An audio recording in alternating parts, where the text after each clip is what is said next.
Hello, ladies and gentlemen, and we're back. Episode number 49, just one away from the big 5-0. It's exciting. We can call that the Walter White episode. Hmm? One of us will be choosing to play the part of a Jesse character, and the other Walter will decide I later. I feel like I'm kind of the Jesse in that scenario. Really? You Because you you feel like I'm about to blow up and then burn out really quickly, self-destructively. no, I feel like you have a bit more of the calm and the empire building ability, whereas uh, I would just get really angry and start calling people bitch all the time. As is your way. Well, those are Yes, nice as things is to my say. way. I appreciate that. You know, I'm on. he was coming at things from a more uh, long term goal solution, whereas Right. Jesse really had no idea what the hell he was doing from moment to moment. And that Right. kind of resonates a little bit. Well, I mean, he was an artist, really, when it came down to it. He loved Yeah. his craft, and don't worry. Episode 50, we're just gonna spend 3-4 hours breaking down Breaking Bad, and that's just everybody's gonna love that. Oh So, yeah. did you introduce yourself? Oh no, I am me. Okay, and I'm Monstark, Yeah. and Um and this is the longest we've gone in between episodes for a while. It has been it's been a weird way, world out there, man. way overdue. I blame myself. Gonna. Eh. I'm not gonna soften that at all because I feel like I mean, it takes two, but I've been all over the place. Then I was out of town, and then I had crap to do, and you know, um, Yeah. And I think I kind of fell into the weird sluggish cabin fever life where I had this electrical issue, you know about it, several months ago, in mm, which I was in my TV room watching TV and saw this like just some. I was seeing something out of the corner of my eye, and I couldn't quite figure out what it was. And then I smelled burning plastic and discovered that the outlet that my TV was plugged into was actually like sparking. So I Christ. basically shut the power to that room down, unplugged everything, and didn't go into it for over 6 months now, I think, probably.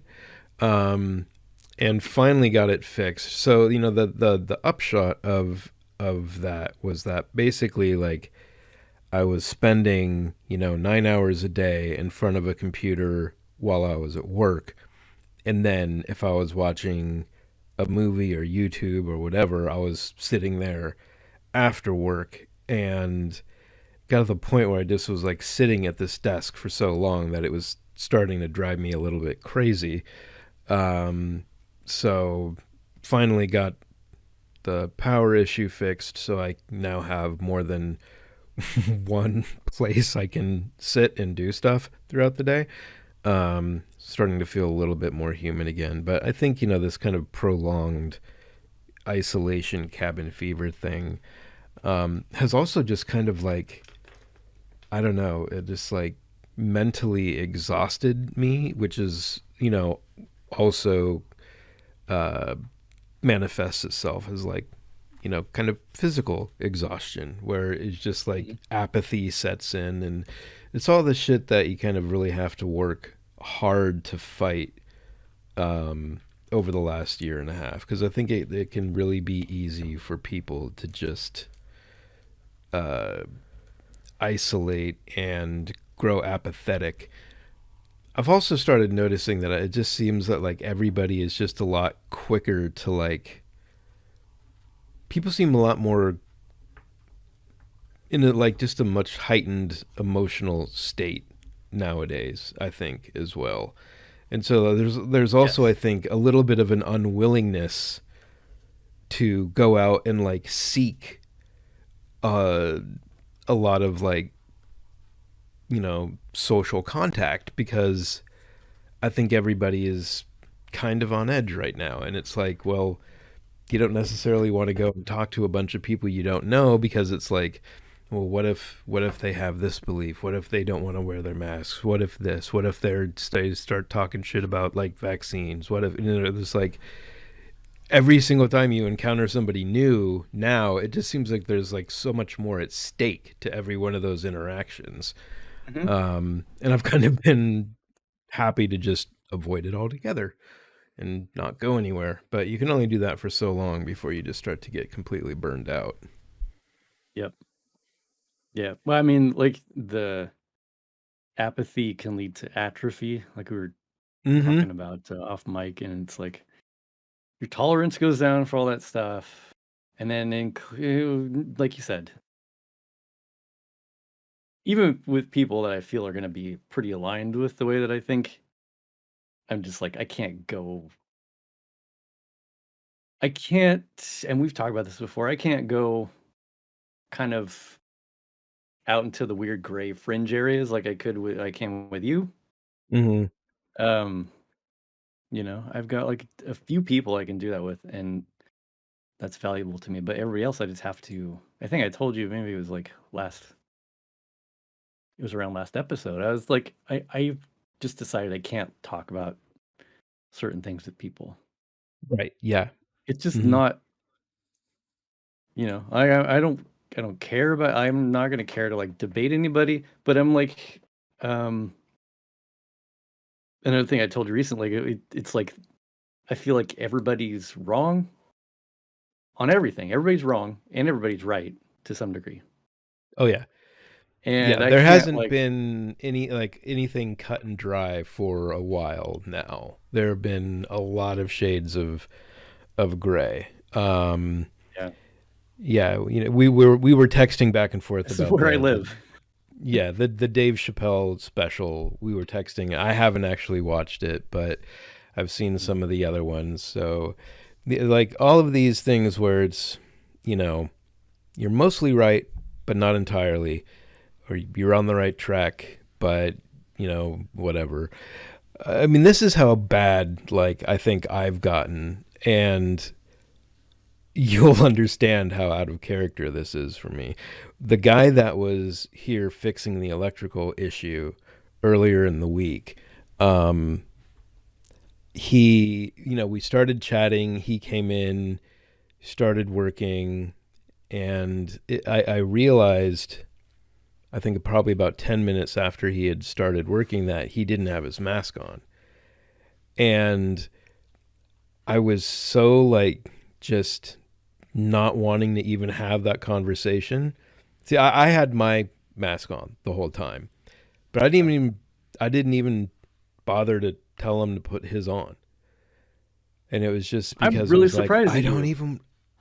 I was really surprised at myself because I mean like for all the shit that I talk, like when it came down to it, I didn't do anything. And it was, I think it's just a lack of fucking energy. It's like I just didn't have the energy to want to engage in that. And I think that's what we're talking about here. It's just like people are burnt the fuck out from all of this. And it is, it was just this dumb like I don't want to have to go through the awkwardness that and that's the thing. It may not have even been a big deal, because I have a hard time imagining somebody who makes a fucking living by going into strangers' houses that you know there would be much of a fight put up there. But I was just like, man, I just don't want to fucking deal with this and have this conversation.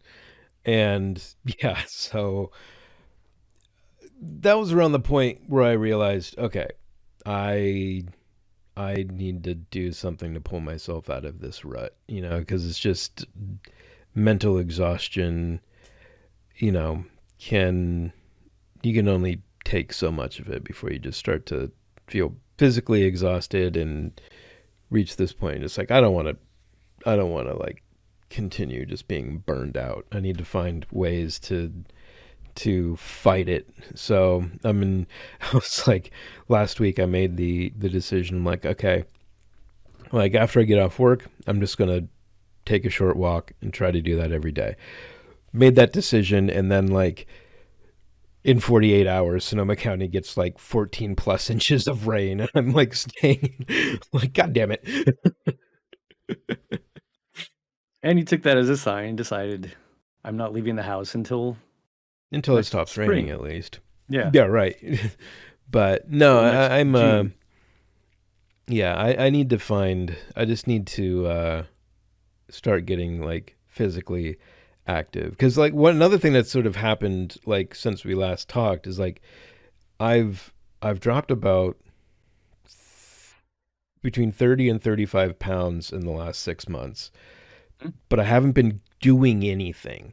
And so the other impetus, like, well, I've made changes to diet and stuff like that, but I haven't been doing anything physically to get there. And so the other part of me is also thinking like, okay, in addition to just helping with the mental exhaustion and everything, if I'm having successes right now in losing a bit of weight, if I actually get off my ass and start doing stuff and walking and doing things and being active, that can only help push that along further.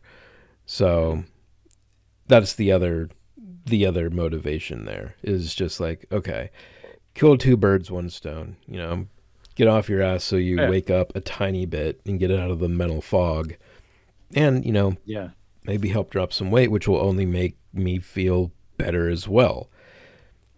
It's like there's yeah, no yeah. downside here.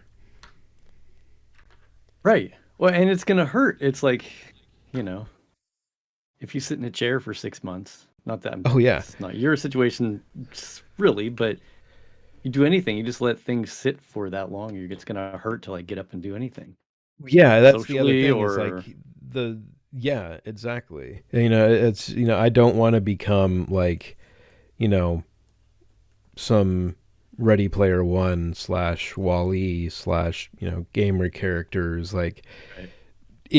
Plenty of incapable time for of that. Yeah. yeah, Plenty of time for exactly. that later. We're headed that way anyway, so just you might as well Oh enjoy, yeah. you know, Yeah. doing the all the human stuff. Um yeah, I have a friend here who just kind of went through that. He's like one day he just got all inspired and he's like, I'm not feeling great. Like I kind of like feel lazy and I'm not feeling my body's not feeling great. And he just like one day he just went out and he's like, I'm gonna work out for whatever he did, like all day for like hours. Totally like not the best way to do it. He just like pushed himself and then was really in pain after that. But he's like it jump started him into you know, into action. Cause then it was like he pushed himself down the hill. Like the momentum had been, begun. And I think that's how it definitely like that's how it goes sometimes. I recently we had to love the up here there's a Lovecraft Film Festival. And so like I did Hmm. art for that. And so doing the art like that, I got to go to the show. And I hadn't been like to any event sort of thing. I hadn't like been out to where like they were friends where I could talk to them in months. I'm looking at the calendar. I don't even know when. But it was like it was just like a sudden jump start to kind of feeling like I was, it's like I felt okay after that. Like I know how to do this. Hmm. I went out, Yeah. dressed up, I walked around, I did stuff with a bunch of humans around, all safely and everything. Um, but it felt great. And like I was telling you just before we started, the my friend up here, Nick Berman, his handle is Doom Fruit. If you go to Instagram, he's an artist, and he Yeah. was kind of feeling like a lot of us out here were like, there are at least a handful of people that I've spent time with in the past, hanging out, doing art stuff, art talk, what have you. We all know each other, and none of us were hanging out. None of us were like we spent, you know, year year and a half not doing shit except for checking in once in a while. And not even like hanging out outside on a patio or somebody's porch. I mean, ridiculous stuff. So Nick, I think he just like kind of just had it. He's like, I'm doing like he was diving into his own art practice, and he was like, I gotta just reconnect, and he reached out, and then we suddenly a few weeks ago we met up.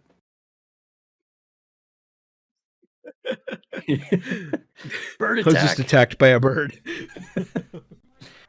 um, but we met up, and then the next week we made it happen again. We met up again, and then it's like, a few weeks in a row we made it happen, and I was like, this is not that difficult. It just took like committing and showing up. That's been kind of a theme with me lately. Yeah. It's like you just like show up, do the thing. Doesn't matter how long it is. Doesn't matter how much you got to give. Just like, you know, in and out of a thing for like an hour is way better than, like we just did, for example, in Right. 3 months and Yeah. not having a long conversation like this.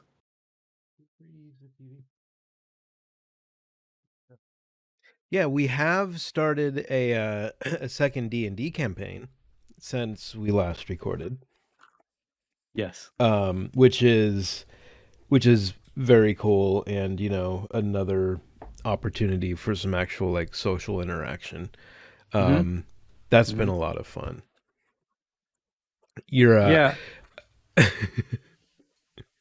I think you have to tell everybody about your character for the second campaign, because I think our listeners would appreciate it. Yeah.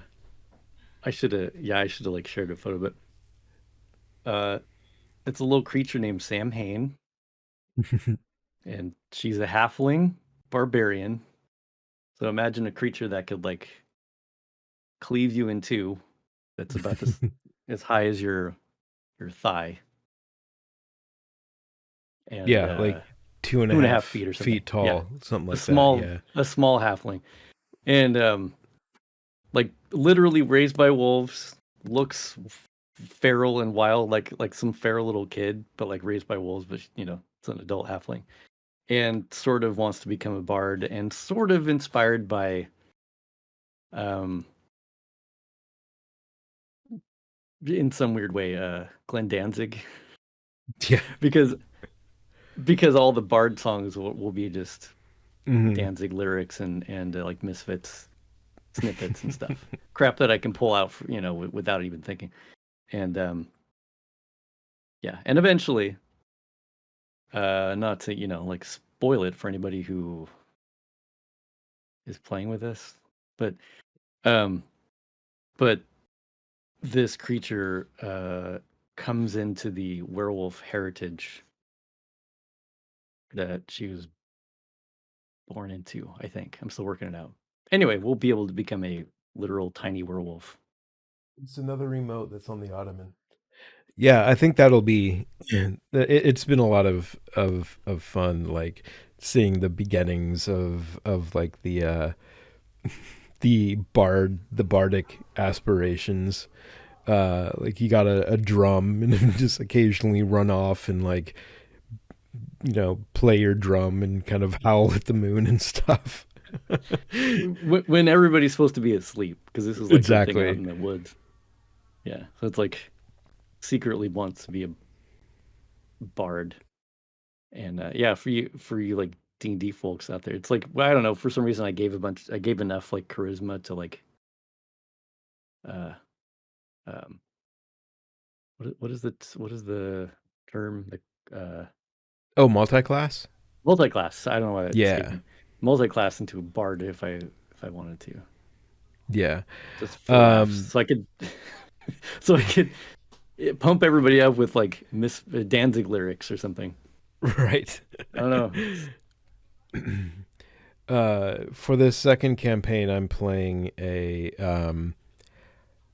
half orc paladin who's going to multi-class into paladin fighter. Um, he's also a urban bounty hunter is the background, and is not incredibly bright. So I thought it was kind of fun for me. You know, in the first campaign we started, um, I'm kind of like a quick-witted bard, like charlatan, kind of fast-talking and uh, a little bit manipulative. To go the completely the other direction and to just kind of play a big dumb guy that hits things is has been kind of fun. But yeah, I mean that's really kind of like that's the only social activity I've had for the majority of the last year has been our regular D&D games. yeah, So it's been the same for me most of this year. It was like I could count on that, you know. yeah, That's why I wanted to show up for that. And I mean, things are much now. I'm trying to stay tr- keep keep the expansion going and trying to stay open and like not let that like close back up. And I know part of it is because I'm, like I started dating earlier in the year, and that like helped kind of like, you know and now we're like spending uh like not all the time, but like enough bunch of time together and stuff. So it's like different. Like I'm getting out of the out of the house more, and I get to yeah, like go like do things that like I don't know. Sometimes I can just left to my own devices. I'll just like, oh, what's the next thing to work on? yeah. I've got a list over there that's like a million things long, and I'll just like work on that. Hmm. And so it's been good. Yeah, and for various reasons, like my commission work finally. This is like our often art talk now, but like I finally got a bunch of stuff done there, and I was just things kept like falling off of my plate, and uh, pretty soon I won't have anything until the next new stuff comes in. I won't have anything waiting for me. I'll be fully kind of just focusing on On other the stuff that stuff. you've been wanting to do for a long time. Yeah, but I'm letting that also take its own time. I'm not worried about that Yeah, because that yeah. potentially could like that could be an obsession for a long time if I wanted it to be. Oh, ooh, ooh, I forgot. I forgot to tell you. Imminent release for that video thing, I was apparently. I have been very much wanting to ask, but also it's this thing has taken so long that there's a part of me that's just like that's probably the last thing he wants to think about right now because it's taken so long. So I haven't been pestering you about it, but that's really exciting news. I mean, it almost fell off my radar because like we were, like looking for a place to just, or just like looking for the right time, place kind of thing, Mm, and I wasn't super, I had other stuff to do, and I wasn't worried about it, and I'm already thinking like mm, ahead to, um, but that said, yeah, like hell yeah, like I just want people to enjoy that because I yeah. like it, and people seem to like it. So yeah, so it just I believe that I know I've probably teased this before, but like I believe that this is we're in the last week of October now, and uh, it's imminent. So Awesome. Very soon, exciting. soon, I'm excited You know what we to share should that. do? um, to jump on the popular craze, we should do a reaction video to your own video. You know, like for YouTube. Yeah, that would be my first one. I've never done one And before. I then think it would be and then if I pretty watched it, it would cool. be my first one I've ever watched. Yeah, So I think those are exactly. stupid. I I'd be fell down the totally rabbit hole of watching. There are some that I started watching some Aesop Rock reaction videos because um I've reacting you know he to the person or to the to music his videos. music in his music videos. Oh, The thing is like what I realized is I've been a fan of his for probably yeah over 20 years now I think, and mhm. I the guy is so dense um uh in like his lyrics. Like he's the kind of guy that you have to listen to his songs like a dozen times before you start to really like catch everything that's going on in it. They did like, oh, I can't remember the website, but there was a site that um, did this like kind of not really AI, but sort of like they ran a whole bunch of like rap lyrics through this program that I identified how many unique total words they had kind of in their discography. And so their thing was like they wanted to see what rapper had the biggest vocabulary in hip hop, basically. And so they put this thing out, and the immediate reaction a whole bunch of people had is like, "This is this your your analysis is invalid because you didn't include Aesop Rock on this list." And so the people that did it ran his lyrics through it, and he was like exponentially higher than the highest person that they had ranked, just because like his shit reads uh like literature. I mean, he just has this crazy large vocabulary.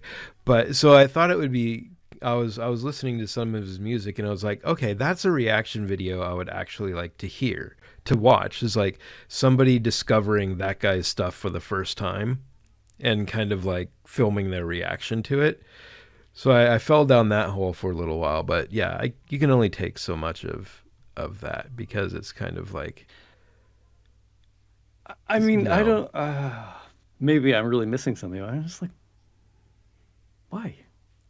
yeah, Why would I care? Why would I get it's what would only I get out of that?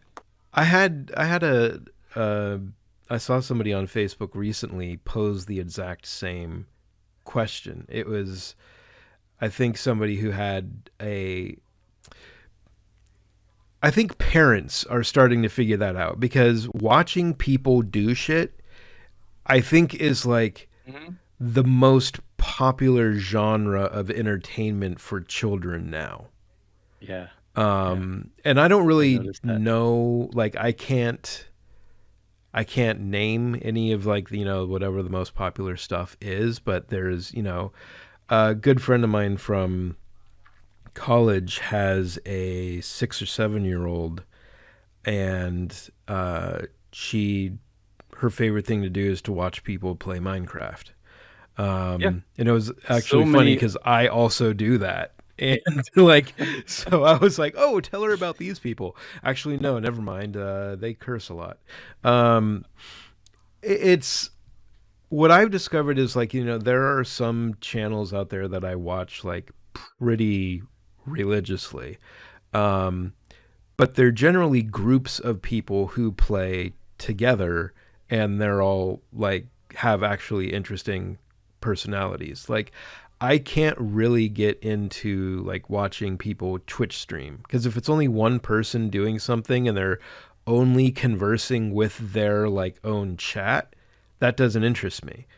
But if they're like people that are, playing and talking with their friends, and like they're interesting to listen to and funny, then I can occasionally like get into that. Do you Um, do you feel that that fills some sort of like social it's for need? me, it's kind of like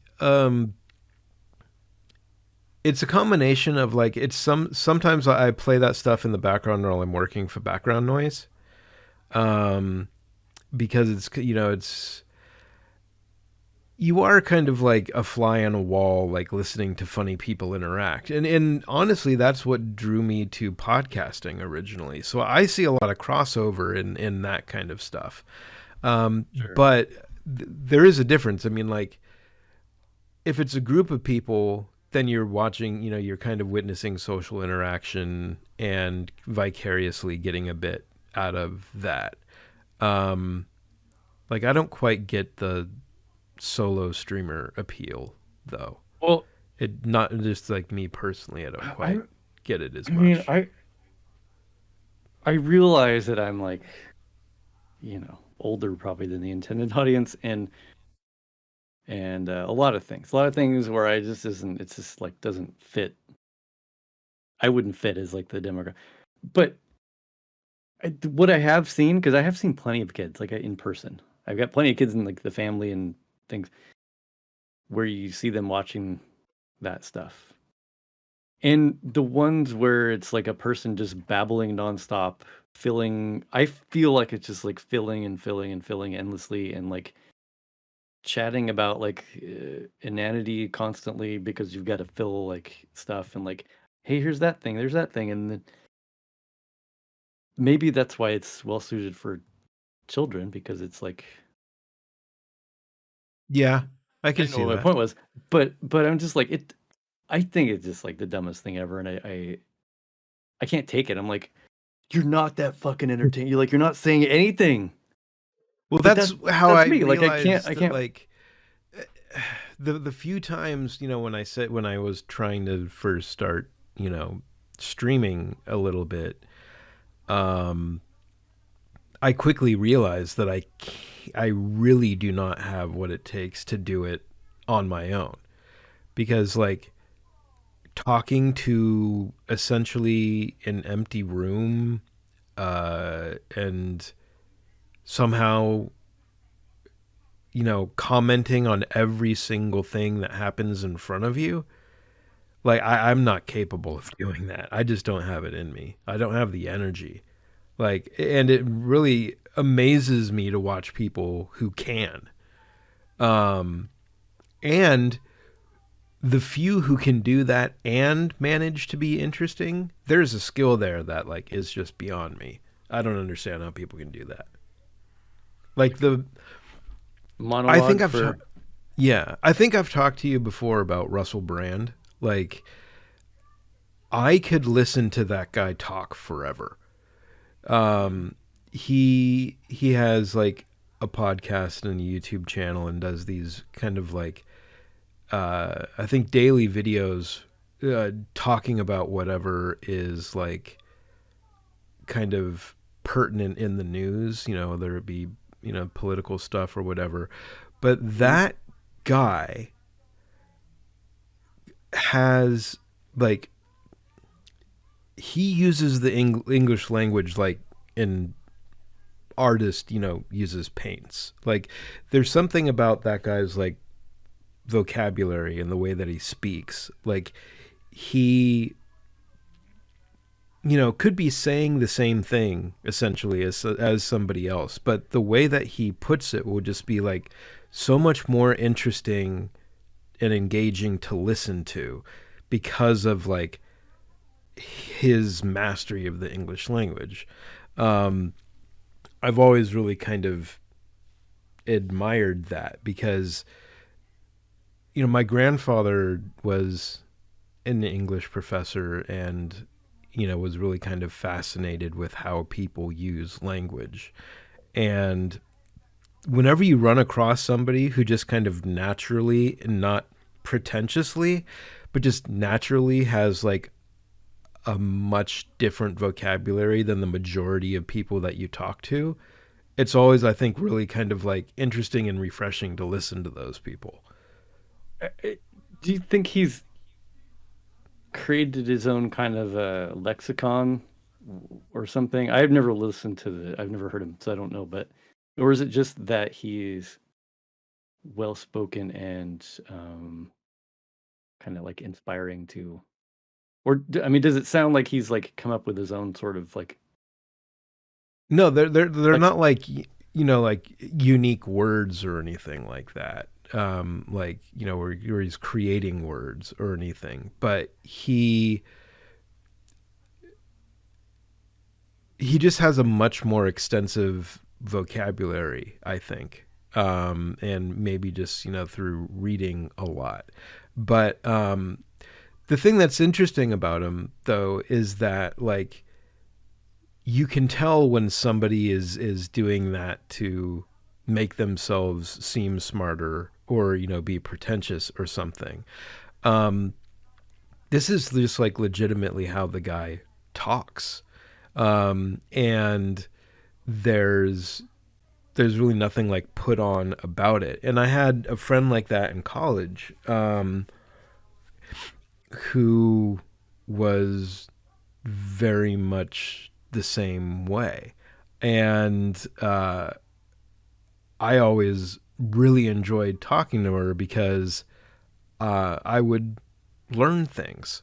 And I just, I think kind of, inherited that fascination with the way people use language from my my grandfather. And when like I have a conversation with somebody like that who is really well read and intelligent without being in any way precious about it, or uh you know doing it intentionally, I just think it's cool because you learn new ways to say stuff that you may have said a million times over, and frame it differently, and just put the message out differently. I think it's, pretty cool. That's good. I mean, it feels good to reach, and there's not a lot of that out there that makes you Yeah. reach. Yeah, it's like, you have to work a little bit harder, but it's worth it, It's there's so much out there that is just, I mean, the vast majority of content period is, geared towards the widest amount of people possible in order to catch on, in order for people to pay attention.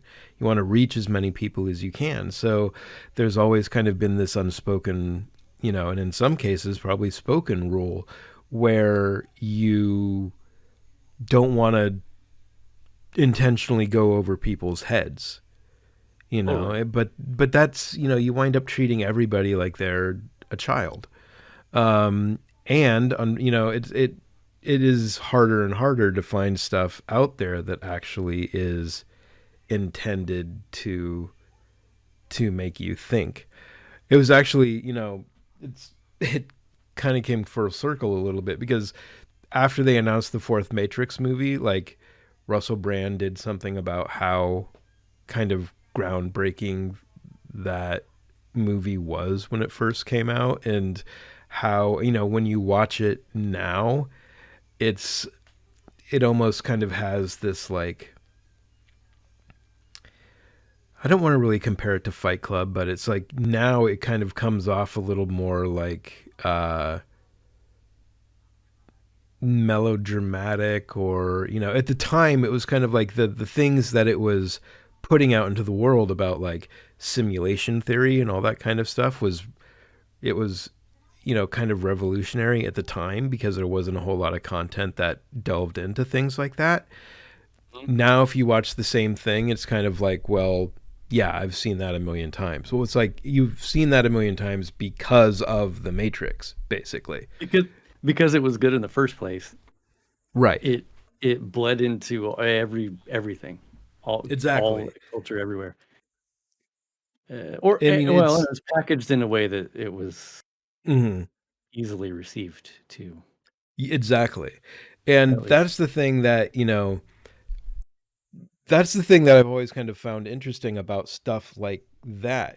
Stuff that has that kind of an angle to it that does go completely mainstream always makes me think what percentage of the people who are watching this and loving it are actually understanding what it is they're consuming. It's Or like does it I matter? have Does it matter? That's they create a thing that has simultaneous threads of like, right. or however you want to put that, I've had the different same tracks you thought can. about like Rage Against the Machine music. It's like you think of like how hugely political that group was and yet Right. how widespread their fan base was. And then you take a look at who their fan base was, predominantly like angry white teenagers. And it's like, are you even understanding what the fuck they're actually saying to you? It's like, because if you did, you would probably be a little bit insulted because you're not exactly like, you're, you kind of represent the demographic that they are very much signaling out as like fucking everything up. Yeah. It's I always like there was like it was like some article or something making fun of like fans, like it was a long time ago, fans mm, of Rage, and it was like, yeah, all these like drunk, uh they said something like drunk like frat boys or whatever, going mm, like,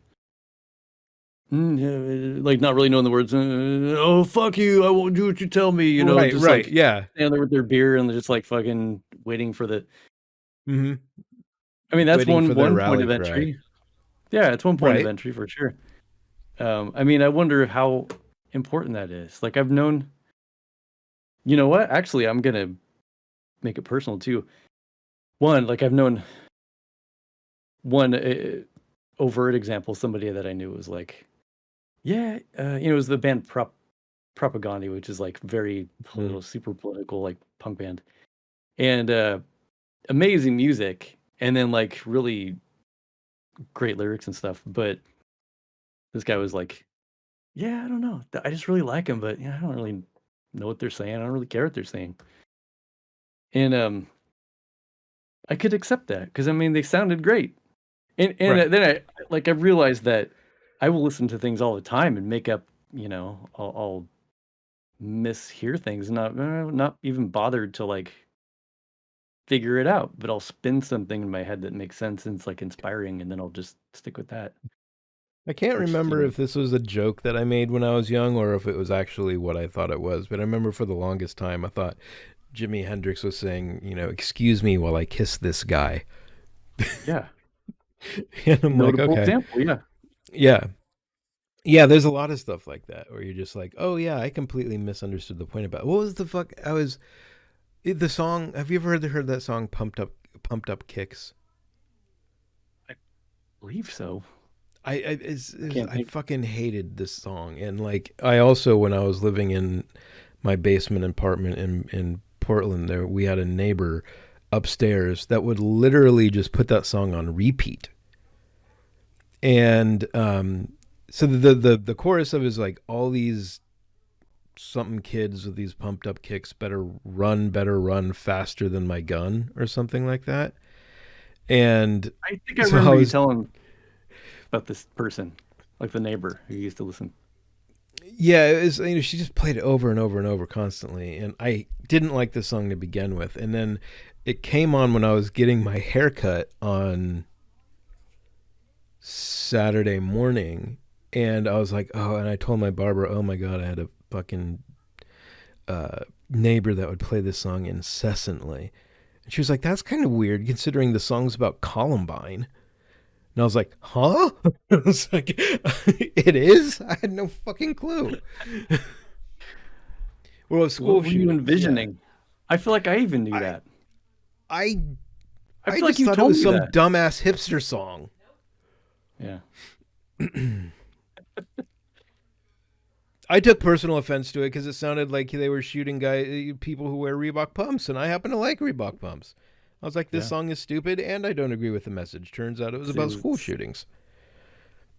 it was So, a sneakerist diatribe. right. um, Huh. But does it matter? I don't know if it matters. It's art. It's like saying me like putting themes into right. a picture and then people going I've been thinking about this more in terms of like, like filmmaking and things. Where does it really matter if I guess it's taking it back to the Matrix, but like, does it really matter if somebody enjoys it and they miss like a bunch of like the underlying themes, or they miss like references to, does it make any difference? No, I mean, like, there are obviously, I think, a lot of cases where, people will put something into their art that is referential to, like, take Quentin Tarantino, for example. You can love Quentin Tarantino's movie without knowing, all of the kind of cinematic homages that he puts into his stuff. You're completely, do that. And, like, that you can almost argue that you'd be better off if you didn't, because, when you do notice them, it takes you out of the experience. So there's Right. but I watched the documentary that Banksy produced several years ago, the gift shop documentary. Have you seen that? Yeah. Yes. So I mean, like, the big thing about that people always talk about is, was that entire movie a parody of itself and a parody of street art as a medium, or was it a legitimate representation of what happened when they followed the filmmaker around? And that's a perfect example. Is, does it even matter at all? Just, if you enjoy the documentary for what it is, it's a great documentary. But, knowing Banksy's reputation kind of made that, a point for everybody who watched it, which is like, are we getting duped again, by this guy that loves to fucking dupe everybody? Uh-huh. But it's like, I don't think it really matters. It's like, Yeah. in In in fact, that my case, I really don't think it does at all. my answer would always be, I hope so, Right? Yeah. because that's Yeah. that's like much Totally. more interesting than just I can't remember a lot of that, but Speaking of which, um, I think this just happened in the last week or two. I saw an article about how that self-destroying Banksy painting uh, that was destroyed when it was originally sold for auction, sold for auction again for like $25 million. And it's like, the was that thing that's more than so the original incredible. price? Yes, it was. And that's what makes it fucking crazy, is that the original thing was like a huge middle finger. It's like, you just spent Yeah. millions of dollars on essentially a stencil, and I'm going to shred the fucking thing the moment that it sells. Then that person who bought it turns around and sells it again and makes This is how way more money off of it. this is how Can you deep the imagine if corruption goes, folks. Can you imagine how much money Banksy could make if he started making NFTs? I feel like that's what he should start doing. Yeah. Yeah. Could bankroll some interesting things. Although I don't know. Is Banksy like probably independently wealthy? Oh, by I don't this know what the point, latest well, theories are. actually, fuck. That's a really good point, because he's not seeing any of the money for. Well, no, he has to be. No, yeah, he is. He has to be. He's selling shit for tens of millions of dollars, and that money has to be getting back to him. Oh, they're not just stealing. See, I thought they were still just like stealing Banksy stuff and then selling it like they used to. Didn't they used to just do that? They'd rip Yes, out a chunk they of the wall and sell it. have, but now, but he has done some. I think he must have. He has he has gallery representation, so I do think that he Oh, has officially I don't know sold anything things. about that. Wow. Okay. He I mean, has. it's really odd because obviously he's never been identified, but there are many people that are like kind of working and representing him. So the fact that it's actually remained a secret for as long as it has is kind of incredible. Mhm. Hmm. Yeah, I'm way behind on the Banksy news. I don't know. I don't think there's been much recently. Um, I think the Google algorithm knows that I watched Exit Through the Gift Shop fairly recently, so it decided to start serving me some Banksy related news. Mm. Um, have you? I don't know. We've talked a few times about that. The the devil fucking documentary name that I can never get right. Yeah. Have you had any Yeah. opportunity to check that out yet? Fuck. No, I forgot. It fell off my Okay. immediate radar. I still have it on my list, but I didn't. I haven't been watching a whole bunch lately. A lot of algorithm news, and it's been interesting. I've been thinking about algorithms a lot recently, and it's Really? really disturbing. Well, It, in what you, context?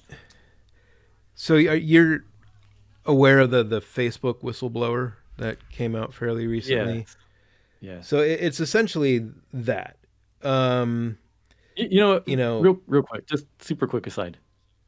yes, I kind of found it ridiculous that the whole like I heard over and over Facebook every time I had a chance to make a decision, they always made the decision just to make more money or to right, further the whatever the company wanted. I'm like, welcome to fucking right, corporation 101. right. This is an entity. It's like vampiric. It's gonna do what it. I why was this like a thing people were even saying? I thought that was.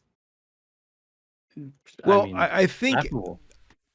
I think it's because they, you know, after January 6th and everything, they've been such a hot seat that I think people were starting to buy all of the messaging that Facebook was doing, and putting out there about how they're cracking down on this and that and the other thing, because the reality is that like there's no oversight, so we have nothing to do but to take their word for it.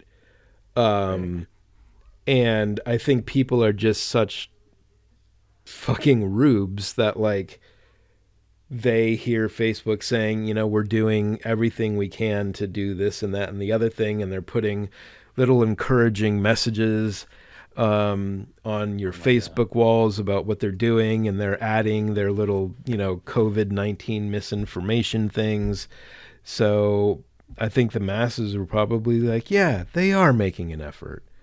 Um, but yeah, no, not really. Um, but just the thing that I found, I think the most interesting about that um, documentary, and I'm going to pull the name of it because I constantly forget. Something devil something. Yeah, You made the devil makes three. Went down to Georgia. the devil you know. Yeah, Wait, no. Devil and Miss Jones. Yes, the devil you know. The devil you know. But the second season is about this crazy old lady that had an internet radio show, but it wound up having a ton to do with algorithms, which was not something I saw coming. It just kind of that became a part of the documentary is the way that the algorithms work, and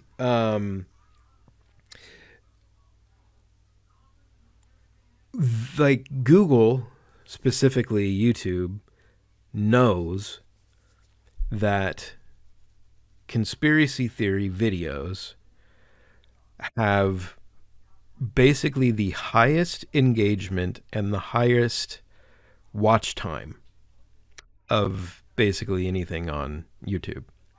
And watch time means ad revenue. And so they basically prioritize those types of videos in their in their like recommended videos, which makes a whole lot of sense. But it also can really explain a lot of the fucking human behavior that we've witnessed these last couple of years when you think of the amount of time that people spend just going further and further and further and further down these rabbit holes, and how much money these massive corporations are making off of promoting that content. And I think that like the that's the part of the equation that I think some people, you know, aren't understanding, is they just think that these recommended, they don't understand that, you know, I don't think they ever question where their recommendations come from. Oh, And they don't understand that it's financially driven. I think they're just got it. missing that part of the equation. Because it wasn't Ex- something I don't think it's something anybody spends a ton of time thinking about, is, you know, where do these recommendations come from? I tend to not interact with them most of the time. Um, yeah. but it wasn't something that I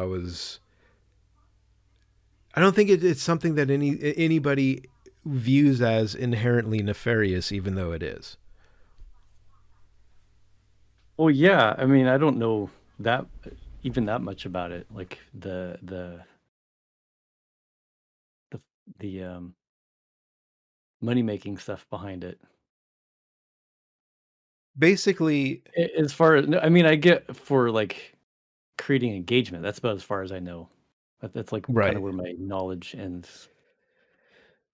So, you know, the things that determine who Google will recommend to other people is how much people engage with your content and how much of it people watch.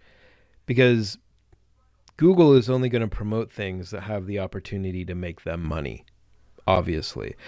So when people are creating content, and this is the other part of it, people who want to become popular on these services are always going to have to do whatever the company wants their people to do.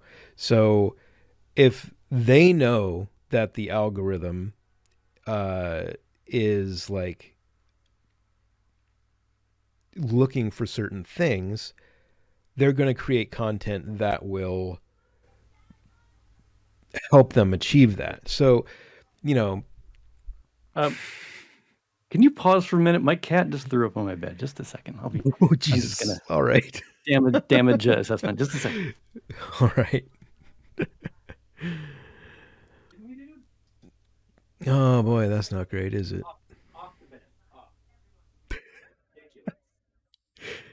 This is staying in, by the way.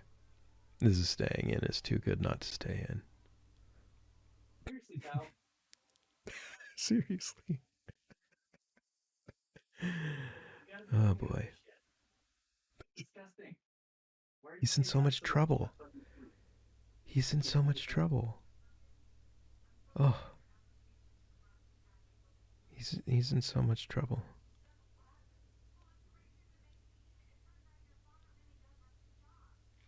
Cat barf is never fun. Right, can you hear me ranting in the background? Oh yeah, and it's all Uh, staying in. It's too good. um, let me. I'm gonna spray a quick thing. I'll be right. Just fill. Yeah, I'll vamp. I'll vamp. I'm vamping. Speaking of words, what is the etymology of the word vamping? I mean, I can't imagine that it really has any direct connection to vampires because are vampires known for just like stalling for time? Jesus Christ.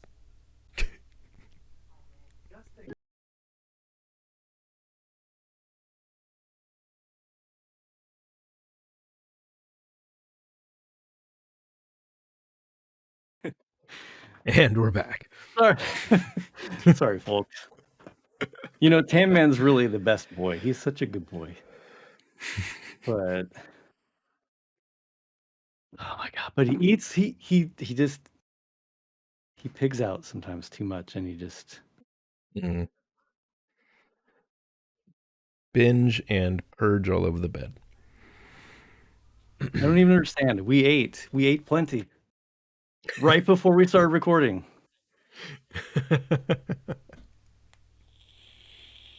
Okay. Sorry to So yeah, derail your no, not a problem. Um, explanation algorithm.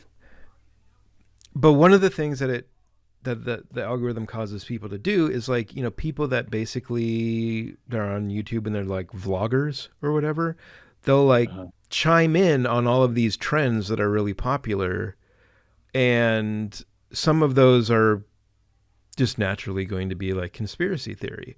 So because Oh, of the way that the oh, algorithm is the way it is, there's always going to be content related to the shit that they prioritize. So they're essentially like adding to the problem by prioritizing things like, you know, view time and engagement.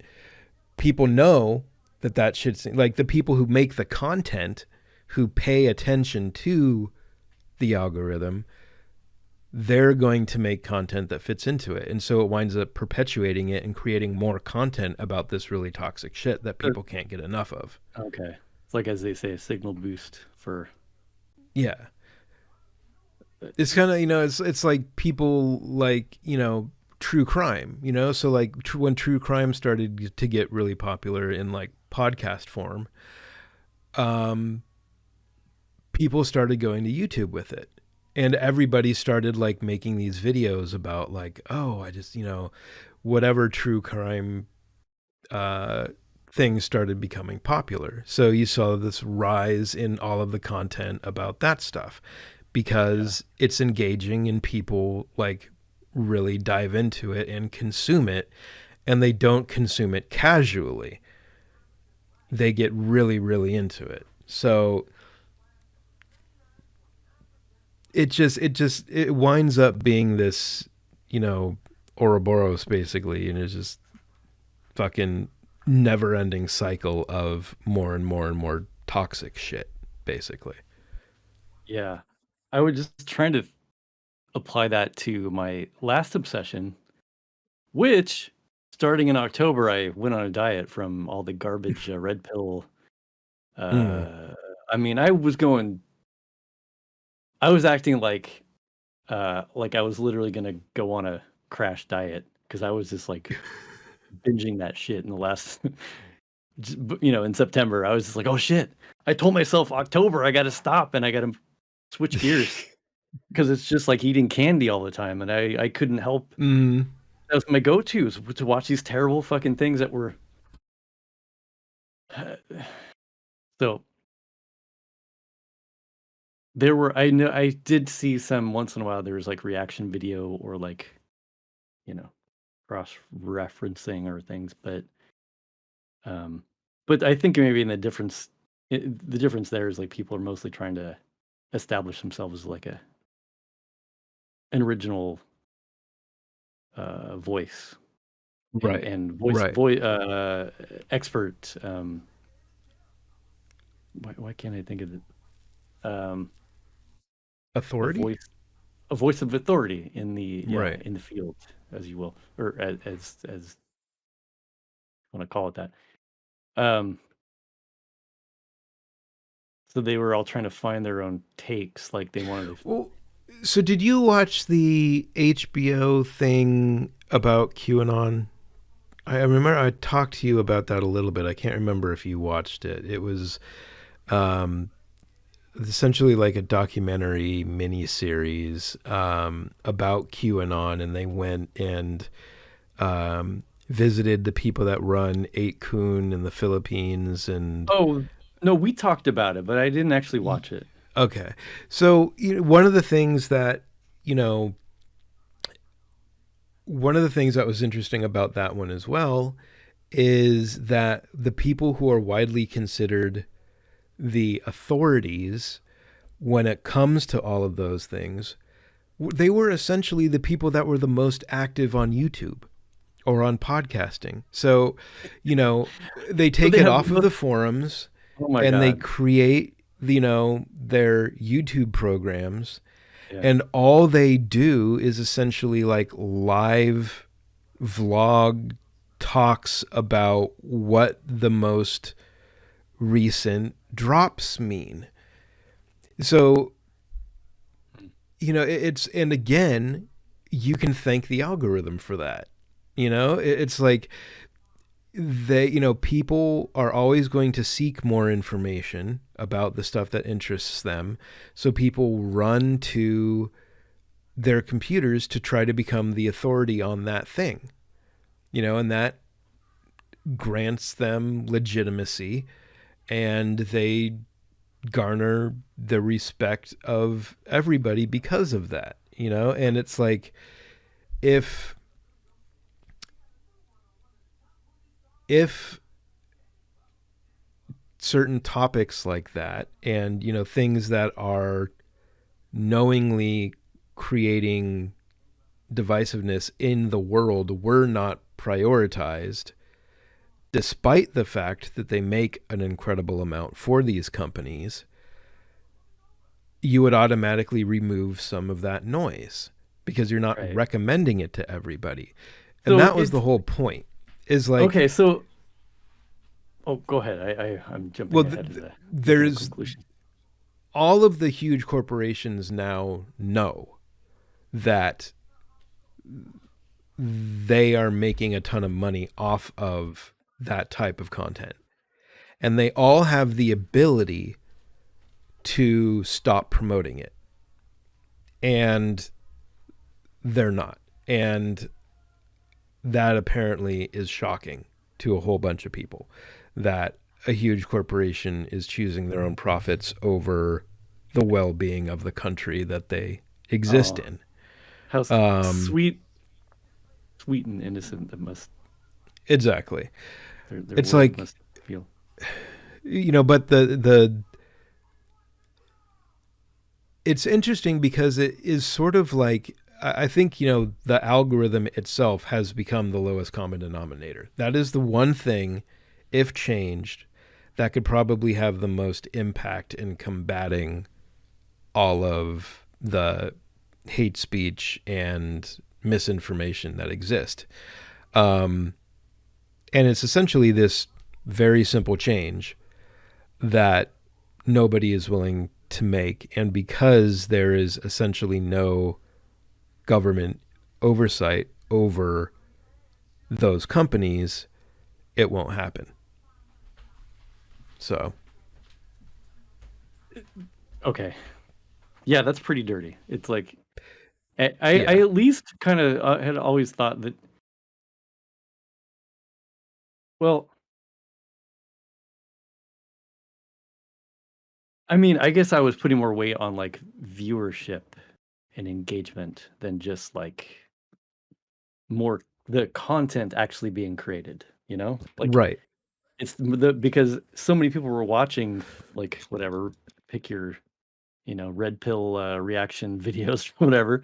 Yeah. Um that's why, but So, no, yeah, I it's mean, just here's the thing. Like, if, for example, and I don't even necessarily think that, like, the companies would, I mean, yes, it would decrease their profits, but imagine somebody goes to YouTube and they search the specifically, say they're going there to search for more information about, say, flat Earth, right? So they look it up and they get, here are all the videos about flat Earth. and they watch one, right? Now, if YouTube just simply didn't recommend additional videos about flat Earth, I don't feel like that hurts the viewer at all because they just hit back and they look for another one. They can still consume all of that content. But the fact that they then say, well, if you like this video about flat Earth, check out these 5 more. What it does is it's encouraging them. And that's what all social media companies want to do is they just give you they put down a breadcrumb for the viewers that is like, you liked this, now here's the next cool thing. And Right. that, like that little, like that chunk of code is probably the most valuable asset that that company has. That Yeah, like that recommendation loop. That's totally. And where and, all of the revenue is generated. and I've noticed that because I will search on very specific subjects. At one time, it was actually flat Earth videos Mm-hmm. because get off on a thing, and I'll just have to. Right. And I've noticed. I feel like over time it's gotten worse. Where like there's so many recommendations, I'm just like, what? Why that doesn't make sense? Like, and I was like, I realized I was maybe assuming that there was some sort of vetting or something. I don't know what I thought was like behind the curtain. Something that was happening to like, oh well, this has got these qualities, and it's you know, uh, this number of people have watched this particular. But I don't know. But now it just seems like they just throw out So, whatever garbage kind of has the same well, but isn't not here's the useful. part which is what here's the part that I think a lot of people don't necessarily think about. They only view that they only view this entire thing from the point of view of the social media companies who create the algorithm. What they don't consider is, okay, imagine you're the guy, right? When when QAnon starts to become a thing and everybody's talking about it. Imagine if you were the guy that managed to be the content creator on YouTube who was the most watched. Now, when you consider the number of people that are looking over that content, right? Um, say you're the guy that hits 1 million subscribers. The amount of money that you will make off of those videos will probably make you very rich very fast. And if you are somebody that is like trying to be an aspiring vlogger or something like that, it is so tempting for you to try to jump into that field because the rewards could potentially be huge Mhm. if you start to get a whole bunch of views. It's like,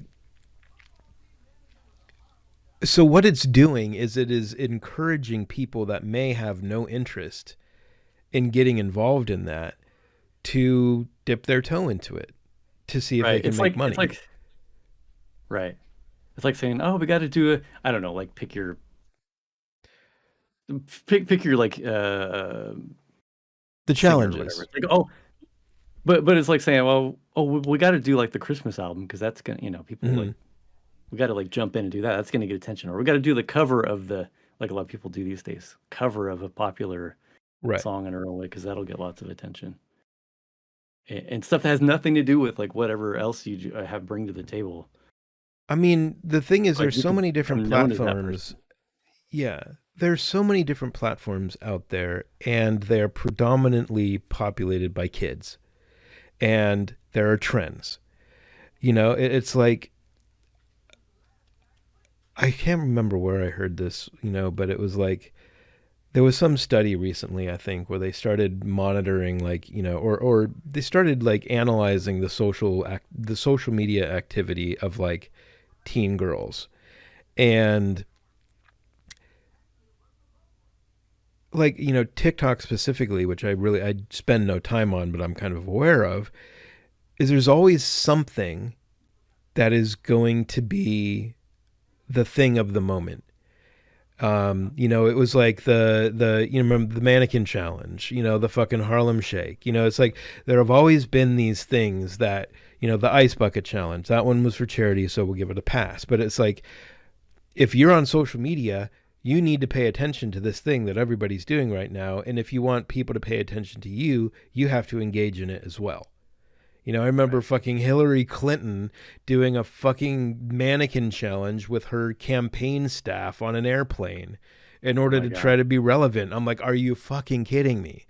Like, these things, like, they're Kind of stuff makes completely you want to pull the dumb. plug Well, on right. everything. It has zero significance, but somehow it's considered so important that a presidential candidate, multiple presidential candidates, because I feel like Mitt Romney did it too. They're engaging in this completely pointless and meaningless bullshit Well, to try to get a certain group of people to pay attention to them. I mean, yeah, or like they're, the handlers that are like, Right. well, we've got our millennial expert who will tell us Exactly. and they just Exactly. like, whatever. And it's completely within the ability of the social media companies to stop that instantly. I mean, all you have to do is demonetize that behavior. I mean, it was like Yeah. I think we talked about it in an earlier episode, the whole hot tub meta on Twitch. Like Right. the second that there started to be discussions about potentially demonetizing that type of streaming, they had the ability to just boom, they could have immediately killed it. Well, no, the fact if they decided that they were going to demonetize it, it wouldn't kill it because people that still wanted to do it could do it. They just wouldn't make money off of it. But what it would do is make content creators not feel like they had to do it to be relevant. And that's the part is it's like people who are using the internet as their form of livelihood, um, they they want to be. It's like you always want to hit that, like, you know basically number one on Reddit. Like everybody's gunning to be number one on Reddit constantly if they're in the business of content creation. Like that is essentially the pinnacle of achievement is to be. I want to be on the front page of, like, when YouTube, if you just go to like YouTube, they have like whatever's trending, or the most talked about video. It's the same on Twitch. It's like the whoever's on the front page of Twitch, like, and usually it's whatever trend is the most popular at the moment. So Yeah.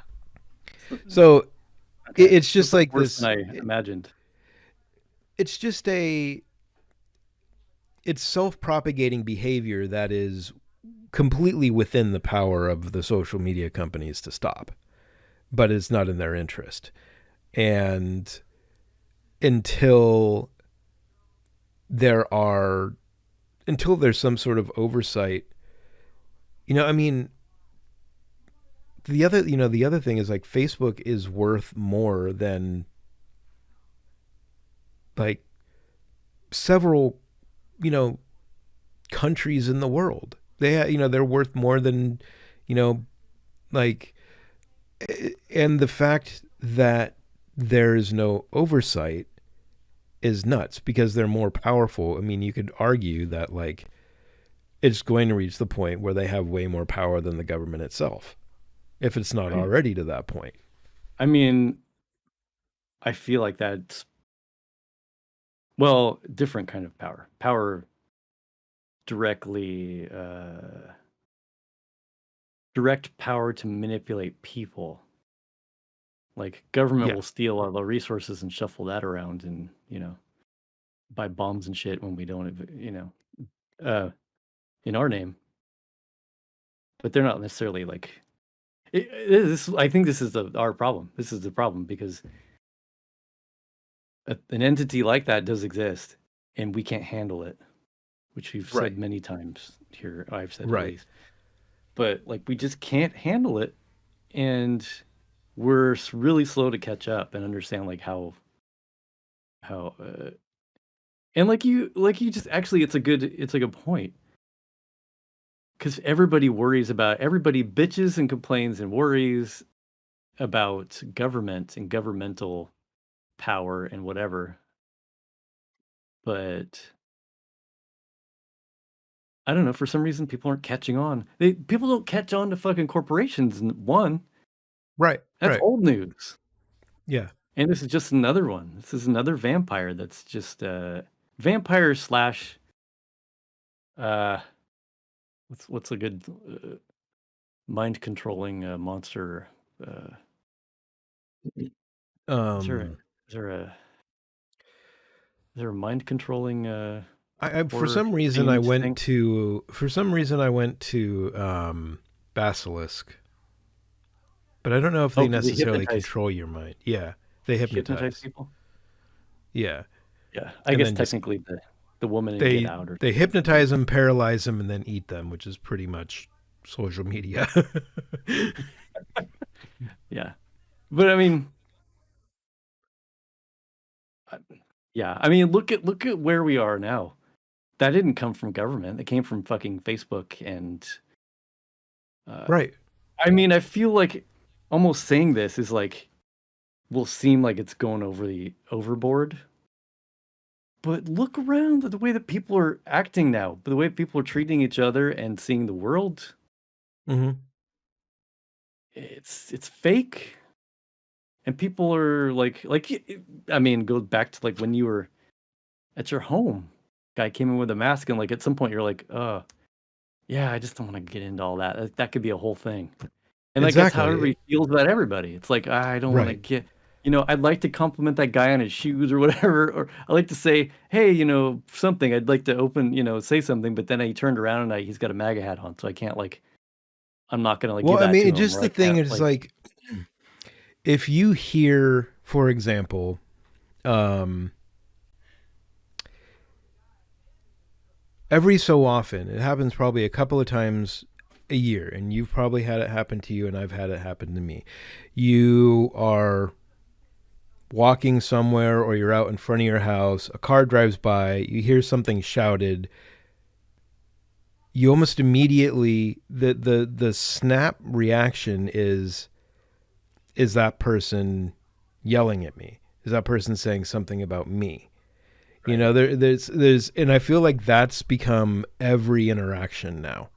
It's like that. Ugh. It's like you feel like somebody's yelling at you from like a passing car and calling you a faggot or something like that. You know, it's like Mhm. that feels like every interaction now. You know, it's Yeah, like yeah, it's like, am I? Is like there's I'm overstating things to a certain extent, but every time you leave the house, you feel like there's the potential for that to happen, basically, uh, because we know how people are treating each other right now. Um, right. and it's it's like the worst part. I think one of the worst parts of this whole isolation and pandemic is the fact that people are, I mean, I feel like Mark Zuckerberg probably got the fucking biggest boner when the stay at home orders were announced, because the Yeah. amount of additional time that people were going to start spending, and it's no fucking like, I almost feel like, I mean, I feel like there's probably a really good chance that like January 6th never would have happened had there been no pandemic. Had people not been just glued to their fucking phones and glued to social media because they can't go anywhere, getting angrier and angrier and angrier about it. And feeding that fucking algorithm of anger and connecting with just so many more people that were all angry about it. I mean, had people been like going to fucking work and living their lives and leaving the house, I don't Right. think you If would have been people able to had get that many angry people all organized to do something. if people had lives, they'd be focusing on the lives, not this Mm-hmm. is what like the pandemic just like accelerated. It's like what do they call it? Hyperbaric chamber that Right. accelerates. What's Yeah. what's the opposite? There's this anyway, conditions perfect for like the infection to grow rapidly. And it did. It went rampant. And maybe that's like another underlying problem. People don't have a bigger purpose. People don't have y- y- when you can get upset at people on the fucking internet, that means your scope is way too small. Yeah. Yeah. If that's like your life is going in and fighting people on the internet, and I'm not even just talking about like trolls on fucking Twitter. I just like everyday people checking in Mm-hmm. after work. Right. If you're doing that, you need something to else. You need you need God in your life, or you need fucking to join a cult or so. I don't know what the You slug. need a You need something. purpose. Yeah. You need a Uh, purpose or like a thing that you're like grinding away at, or like a I don't know, man. This is like really lacking, and I think it's just people used you to know, talk about religion. People need religion because that'll fix and like that'll get them on the right path to stuff. But it's yeah. not that. It's just like having a bigger thing besides a fucking like two-team league Right. of You know, politics.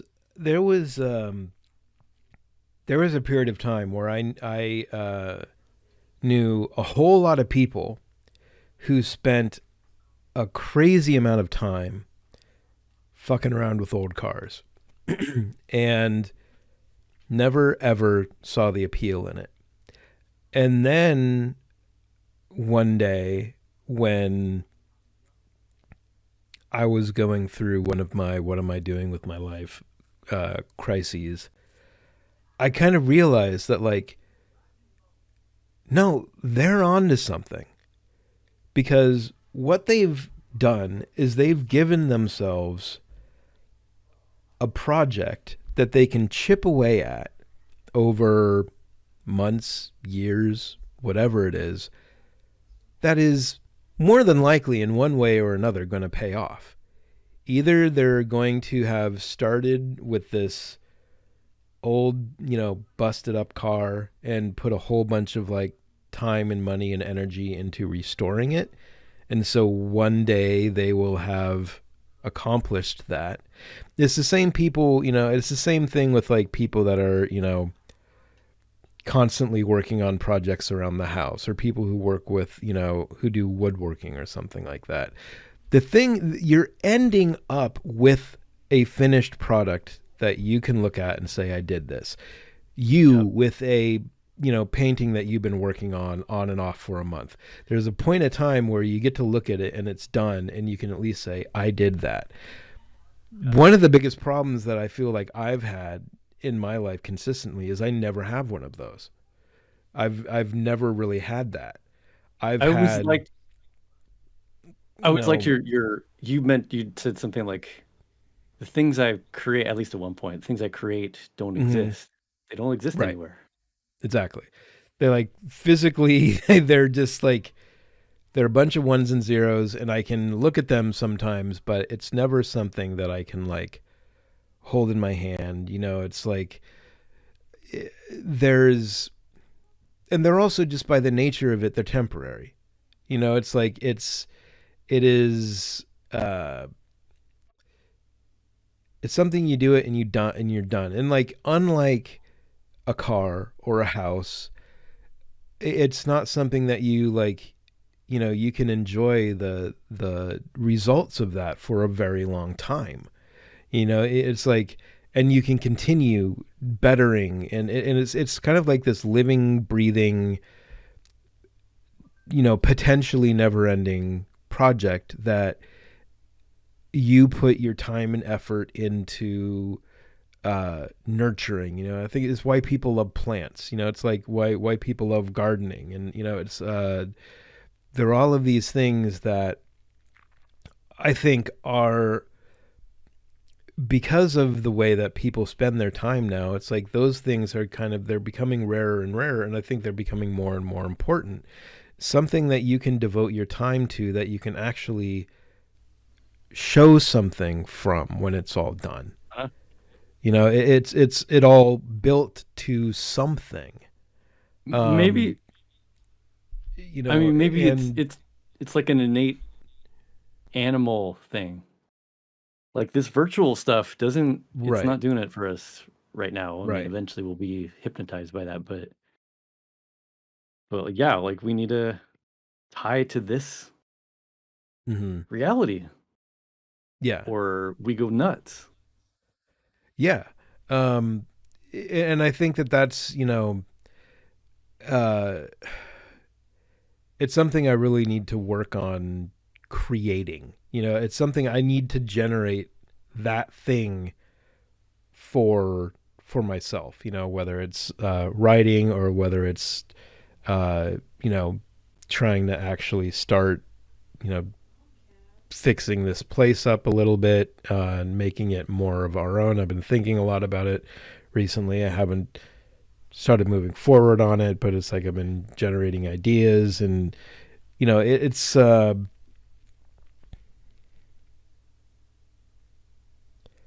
I think it's so much of the world exists in this kind of nebulous internet space now, that I feel like it could be really easy for somebody growing up in all of this to put so much time and energy into it, um, Yeah. to gain nothing from it.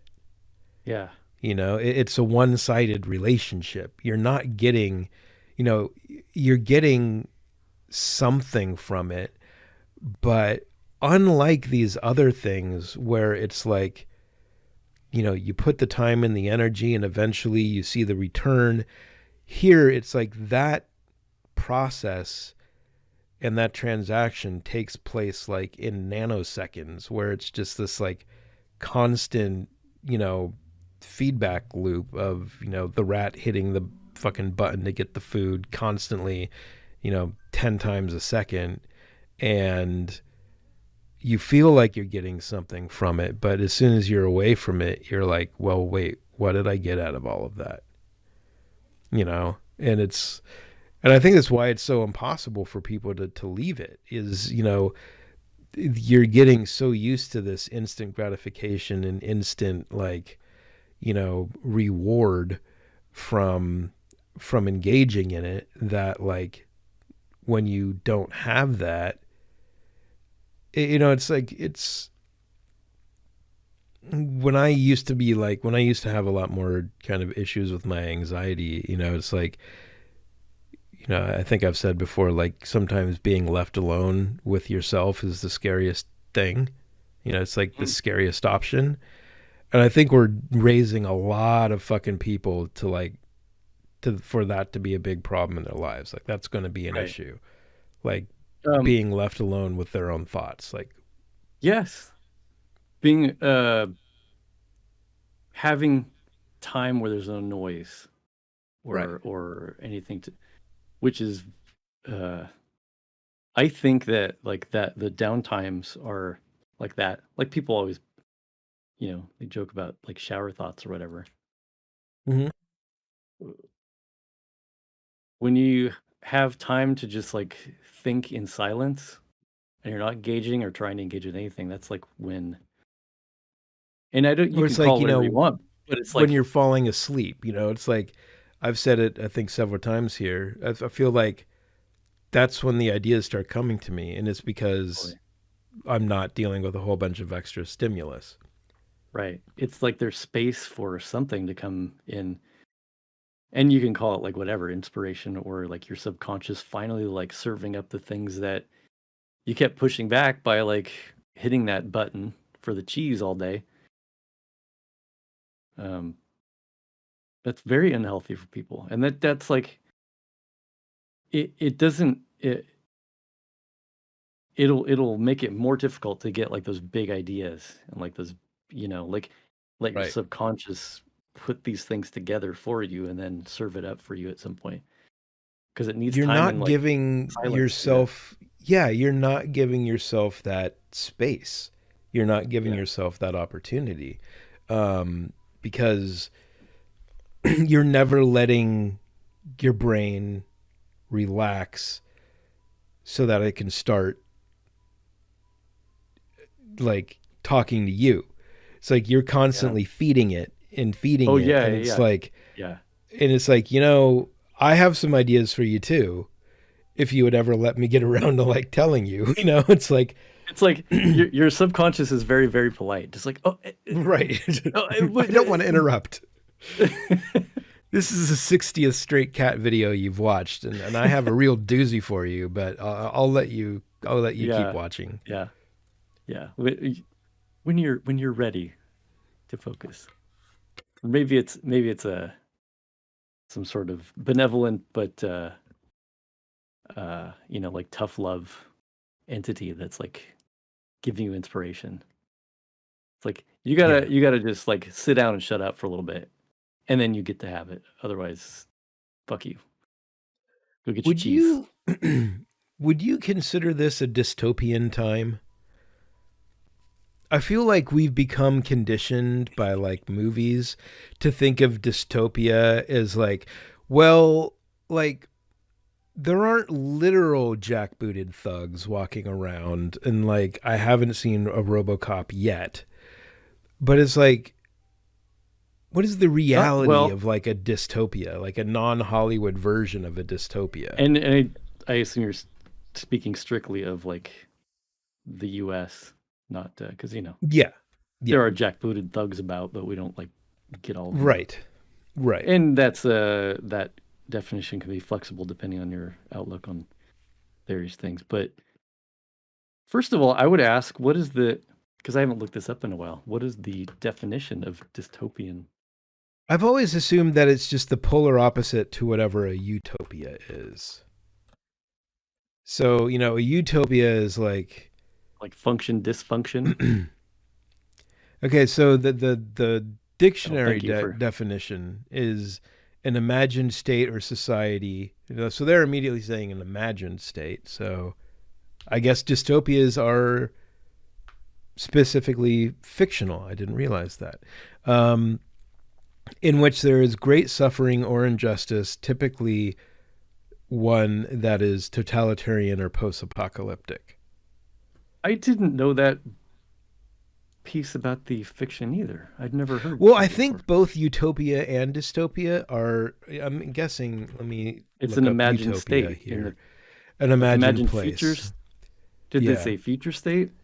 Or does it include like No, utopia is imagined place or state of things in which everything is perfect. So not future. okay, not necessarily future. Could Right. So, I mean, um yes, there is great suffering. Yes, there's great injustice. maybe Many there's like a places are cultural totalitarian. I think the only thing is we're not technically post apocalyptic, but I think we probably hit 3 out of the 4. yeah, no, I think when we hit that we'll know. But we haven't hit it Yeah. yet. Yeah. It'll be undeniable. Nobody will um Wait, the apocalypse happened? I missed it? When? What, last Thursday? Where oh was wait, I? you mean that thing 5 years ago? Oh, it wasn't all that bad. Um I feel like yeah, people are too loose with that stuff. Especially here. We have it too definitions of these things are too like loose, Yeah, you I know. mean, utopia is inherently like going to be different for every single person, because saying Right. everything is perfect, well, people's version of perfect is going to be very personal to that person. Absolutely. Dystopia seems a little bit easier because it's like, okay, well, great injustice, totalitarianism, all that kind of stuff. Um, Yeah. you know, utopia is impossible just because one person's perfect is going to be another person's hell. So I don't think there Yeah. exists Well, a reality in which everybody could simultaneously be happy. I don't know. I feel like I have to think on that one. It I is a because I want tricky I always want to take it back concept. to a default like like before all the bullshit. What did we need? We needed, Hmm. apart from like the usual like Maslow's stuff. The stuff that really makes things really good, like peace and love. That's a good start Right. for Utopia. And I think, and I feel like if you look at that, because that's who's gonna deny that peace and love is like that's like heaven, Right. to a couple of like good definitions of like a heavenly state Hmm. or like Yeah. those two together. Who's gonna deny? If anybody denies that and says, well, my reality, that's peace and love is terrible, they're But just an here's the asshole. really weird They need to thing. grow, or they need to advance to the point where I'm making it too complicated, I think. But Well, you something just dawned on me, which is I feel like if we've learned anything over the last several years, if there is like if utopia was in some way shape or form attainable, it would have to exist um with the exclusion of any sort of a social media. Those two could not coexist in the same place at the same time because huh? the moment, I like I this. mean, because can you, I mean, people would immediately start debating what the nature of a utopia is and start defining what it would have to be. People would run Oh, to share their opinions on like, I think this is a utopia because this and this, and somebody else, because it is inherently a personal thing, would say, no, that's not at all why it's so great here. And they would immediately destroy it. It would immediately destroy itself. so So you're it would saying in the have to planning exist. stages, the planning Well, no, stages like would just have to be done without social media. Is that what you mean?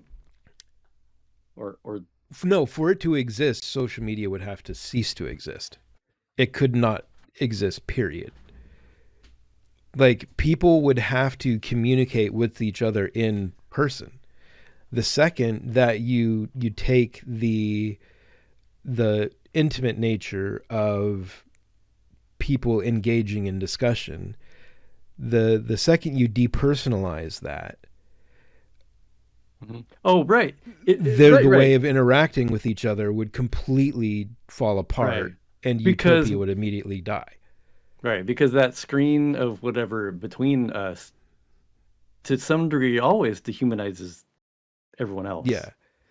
So, Yeah. um, It's way easier to think of someone as lesser than when they're not right in front of you. There's a certain there's a certain kind of inherent respect that kind of exists with being face to face with somebody. You're forced to acknowledge their humanity because they're right there in front of you. You're breathing the same air and all that kind of stuff. The second right. you remove that, it changes the way that you interact with them, and you obviously there are going to be things that you would say that you would not say to somebody's face. So it's like if there was such thing as a utopian society, I don't think that that could even exist in that world. It almost would have to exist in a world in what that had never even thought of that, because even knowing that that is a possibility, like it depends on like the idea that everybody in a society could simultaneously be happy. It kind of means that they all would have to respect the people that they exist with, because like if there was any sort of like interpersonal conflict, the idea of everything being perfect ceases to exist, because perfection is this insane ideal that nobody can meet to begin with.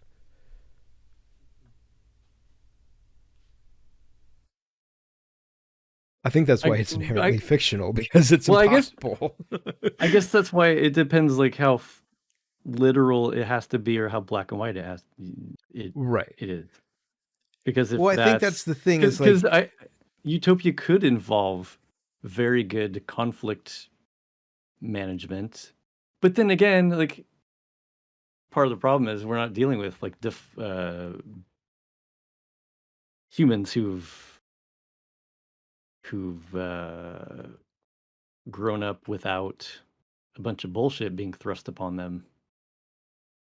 If the utopia is around long enough and you can maintain it, people, I think once you get to a certain point, it can self maintain because the bullshit will drop yeah, away and people will just be like, of course we take care of each other. Of course it's all about love instead of fear. Like right now we're in complete fear mode. Everybody is, but and making decisions based on that. But if we got to that point in the future, we'd have to get over that hump and like hit the plateau, I think. here's another wrinkle. Can utopia exist? Like it is, I mean, we're obviously speaking fantasy world here, but the idea of a utopia and everything being as good as it possibly can and everything, I feel like that's not something that can be attained with a civilization that already has a history. It almost seems like Right, something that would right. have to spontaneously spring into existence and on everybody all at the same time. Well, Like, holy fuck, what is this? Where are we? Who are you? Like, none of this existed like 2 seconds ago. yeah, like everyone's thrust into a new reality suddenly, and there's no going back. Right, And there's right. like here, And there's no history whatsoever. so like they I feel also like lose their memories yeah, I think to they make would it have work. to. They would have to. I mean, because we have a history, like, as a culture of having done terrible fucking things to each other. And a utopian society would have to come to grips with that. It would have to deal with that. It would have to make reparations Oh, I for see. that. It would have to, I like, see. see, basically, you can't have a utopia in which there are people entering it who have been oppressed their entire lives, because it would have to make up for, it would have to not only be a good place to live and people interact with each other respectfully and everything, it would also have to be a place of no inequality, and inequality is baked into our history. Yes, but oh, okay. So hence the memory thing. Right. Because if So I mean, it would everybody's have to could be be hit like, you would have memory to be a wipe. blank slate, because everybody, and then the risk there is that, like, okay, when that society starts to age, like, they have to find a way to not fall into the same traps that this world did.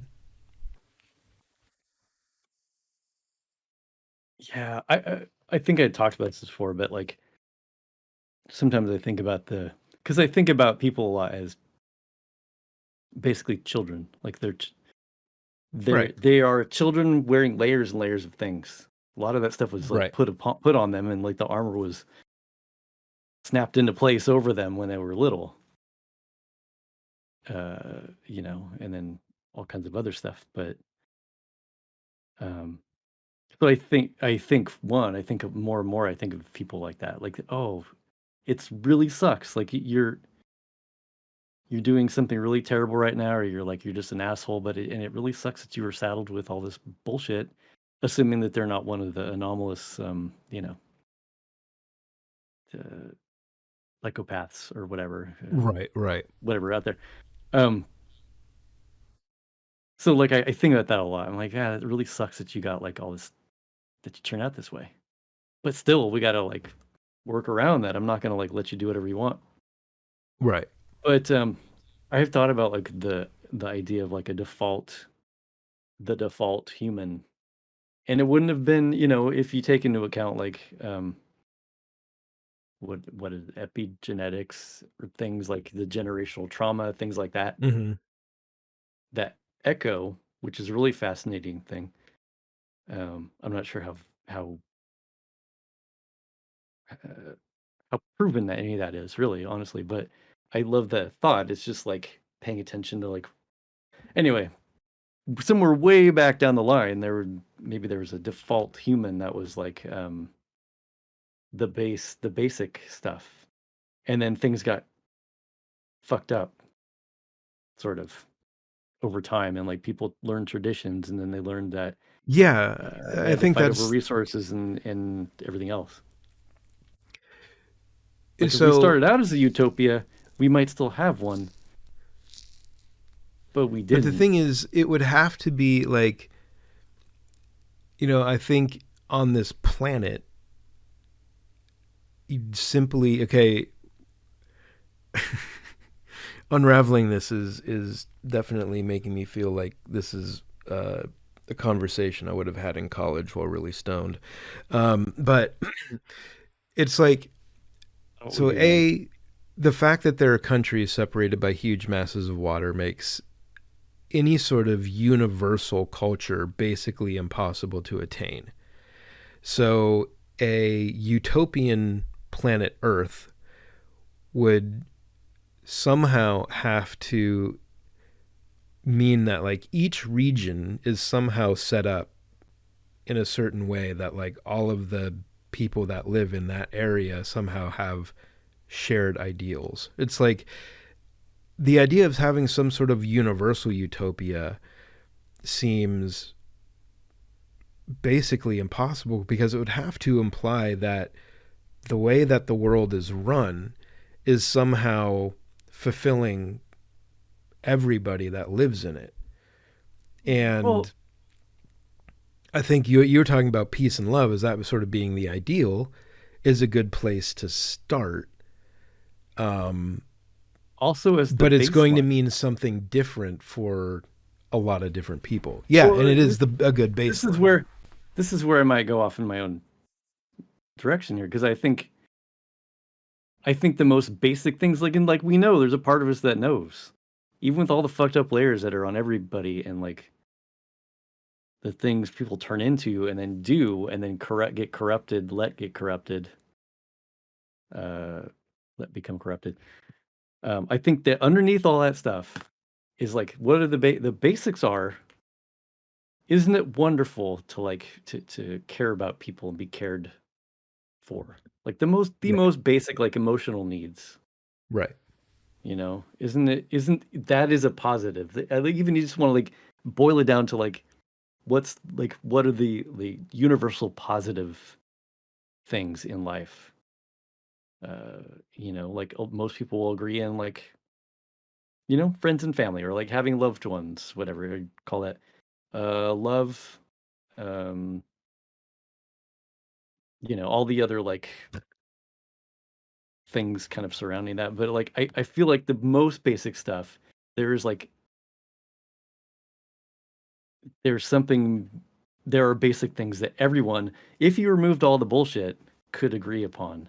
It's just all the bullshit getting in the way and creating belief systems and Right. uh, ways of acting and everything else that causes the problem. Uh, Yeah. I don't know if that fully like believe that, but that's something I don't know. Maybe I'm convincing myself because that's how I want to act. That like there is a kernel in there in everybody, and maybe it was really old. It's like generations and generations ago that Yeah, maybe it before we seems could like what speak. happened it seems like what sort of happened to this universe is like, okay, it came into existence, whatever. People started asking, what does this all mean and why are we here? They all answered that in very different ways. And then the way that they, you know, the the answers that they created and how they created those answers is basically what formed kind of like the basis of culture. And then those cultures spawned belief systems and uh, rules, and those differences basically ripped everything apart. It's like I feel like the one question every individual and group and generation has to figure out is like, okay, why am I here? And I think that like not, you know, the process of answering that question has shaped who like, you know, has shaped religions and all of these things, and that is what has led to oppression and uh, Oh, you know, people being rejected. It's okay. like fear of homosexuality. Why? Because God said gays are bad. So, God, who my answer to why am I here, said, I don't believe in this, therefore I don't, and none of my friends do. And if you don't believe that, then I don't like you. So, so what you're saying is like baked into the most basic driving force for humans, which is like trying to find meaning. Mm. Baked into that is divisiveness and eventually hatred or some other kind of abuse of like us for Because I the other think us like versus it's them. such a difficult question for anybody to ever answer, I that I just put words in your mouth. society. I'm sorry. I Well, did no, that you're completely right saying though. everything. You're 100% right, and I'm just expounding on that. It's like religion came up because a group of people all decided that this is why we are here, and that became, you know, we know that it is such a difficult question to answer, that the idea that it's not up to us and that it's up to this all-knowing being is so comforting that it roped in hundreds of millions and billions of people, billions of people throughout history. And because it is something that applies to a massive amount of people, they had to create rules. They had to create stories. And creating those, that is where the seeds of, you know, divisiveness and exclusion were planted through the Mhm. creating and the attempts to answer the attempt to find meaning. Yeah, 100%. I Well, mean, I think it's like there's no way that millions or billions of people are ever all going to believe the same thing well, not unless it now, is really narrow. Yeah. not anymore. That's I guess that's like why I kept pushing. I'm like not pushing, but I'm like I can't shake that. I'm like before all that crap, before everything splintered. Now you've got Right. you pick your pick your in Christianity there are like a million splinter groups now. Right. A lot Right. of them are a lot bigger, but before all that, they were more, it was a very much smaller group or a singular thing. And before that, like the big religions, they have the same gist. Some wonder that's just why like I keep going back. I'm like, well, before that and before that, before we could talk, Right. what was it So that we thought? Were we looking at the sky and we're like, there's the moon. That thing keeps coming back around, and that must mean something because. And then did they just? I think It just it's got too almost like, complex. yeah, I think kind of like a utopian society would have to kind of like, when you were faced with that question, when you started to think, well, like, why am I here? Like, there isn't an answer, and anybody, like, you would have to answer that question for yourself. Nobody would try to answer that question for you, and it would have to be sort of like universally understood that it's like, that's you don't really need to sweat that.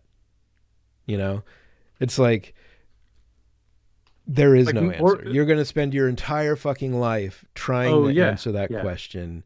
It's not like that. I think the problem is that like we created a society in which when you are presented with that question, there are going to be a million people that want to help you answer it. You know, it's like, Yes. And all of them believe they're spot on. yeah. So like this utopian society would have to almost be like, why are you here? No, you're just here. So have fun while you're here and don't sweat that shit. Right. But So it would have to be a world without fear, and that would be a hell of a thing to it would. yeah. Fear is the problem. Yeah. Decisions based on fear is the problem. Right. Right. Well, I mean, I again like taking it from the beginning, but I'm taking it way into the into a future point in this space and time where people are have ascended to some place where they can handle, they can handle it. They're not going to impose things like that on, they understand that they don't know what they don't know, and more than that, and uh they're accepting of like all the different. I mean, I believe there's potential to get there. Like, I don't think it's all necessarily fucked, but saying that, I'm not saying like I can see the light at the end of the tunnel or anything. Right. We need to grow up a lot, but we could, if we wanted to, we could. If we want to do all kinds of shit, we could do that immediately. We could all decide on, these are the new rules. We're going to do this wonderful thing. Or, even like, I don't know. We have a lot more power than we're allowing ourselves, I think. And we're misusing it. And Yeah. I don't know. I feel like one of the things that you always like, one of the things that is constantly used to justify bad shit continuing to exist is the idea of our history, our legacy, our uh, our just like the idea that the past is something to constantly be revered as mhm. having in some way been idyllic. And so Oh like yeah, the hardest part about getting to that point, I think, would be to get people to realize that the past is something that should be learned from and not, you know, something that we need to get back to. And that right. would be the hardest part is because like to get people to start putting others in front of themselves and start putting like the well-being of the community over the well-being of the individual is to convince them that you need to ignore all of that shit and exist in the world as it exists today because the the idea of like the reason that people still want to fly Confederate flags is it's our history. We can't turn our back on our history. It's like there's a lot of horrible shit in our history and we need to kind of Yeah. realize that and This come to is grips with it. totally. I mean, this is I totally agree with what you're saying because like this is why tradition creeped me out. Right. Even not That's the word I was necessarily, looking for. like it really creeps me out that I hear people saying things like, "Well, the way I was taught," and then that validates whatever they're going to say next, or, "Well, my daddy used to say," or whatever. Pick your Right. stupid, thing. But usually it's like, "Well, the way I was told," or "the way I was brought up," like that somehow it validates what they're going to say next, Right. and it absolutely doesn't. All that means is it doesn't mean anything. And also, it's like, I feel like the majority of people, when they reach the age that, their parents were, and they realize that they don't know what the fuck's going on in the world, I usually mean, well, chances are none of my fucking parents, grandparents, great grandparents had any more of a fucking idea than I do. So, like, Right. what they said, like, yeah, they raised you, but they weren't like, you know, you weren't raised by like, Galileo. You weren't raised by like, uh, you know, one of the most brilliant minds in history or something. No, it was just like, that's just your dad. That's just your granddad. They didn't know any more They than were you or I do. they seemed really big and powerful and smart because you're a little tiny creature Right. that didn't know shit. And Right. so you just went with that. Yeah, exactly. It's all Yeah, you that knew. would right. I mean, I know that I've said this before, but it's like one of the things that was kind of a little bit like, one of the ways that I feel like I learned that lesson is my grandfather being, a college professor. I grew up feeling like, God, like to be a teacher in a college, you must really be incredibly smart, and my grandfather really prided himself, I think, in like his intellectualism. But like, so yeah, he knew a lot of shit. He has a lot of knowledge. He had a lot of knowledge, and he knew a lot of impressive things about impressive people like Chaucer, and but he was a dick to waiters. It's like, uh, it's like it doesn't make him in any way a good person. It doesn't matter. yeah, Those aren't the things that define right. you. Like, Totally. that's not the things that people are going to, you may be a good guest at a dinner party, and somebody may go home and say, God, that guy, seemed really smart. But, you get to know the guy and hang out with him. You're like, oh, yeah, he's not perfect. He's smart, Yeah. but, he, there are a lot of really smart people that were massive racists in their time. They were smart. They weren't good people, you Right. know? I think this is why I ranted probably a few episodes ago about like I don't really care anymore how intelligent you are. Right. I kind of been letting go of that as like I mean, yeah, granted, like I'm a word nerd, so like word stuff bothers me, Hmm. grammar and like bad usage of words and like spelling. But beyond that, I mean, I don't. You know what? I don't care. I don't have to talk to you at length, but emotional intelligence, uh, generally wanted to, you know, treat people well, take care of people, all that stuff. It's like this is not like the most brilliant thing I've ever said, but yeah, it's like that is like what's important. I'm just tired of like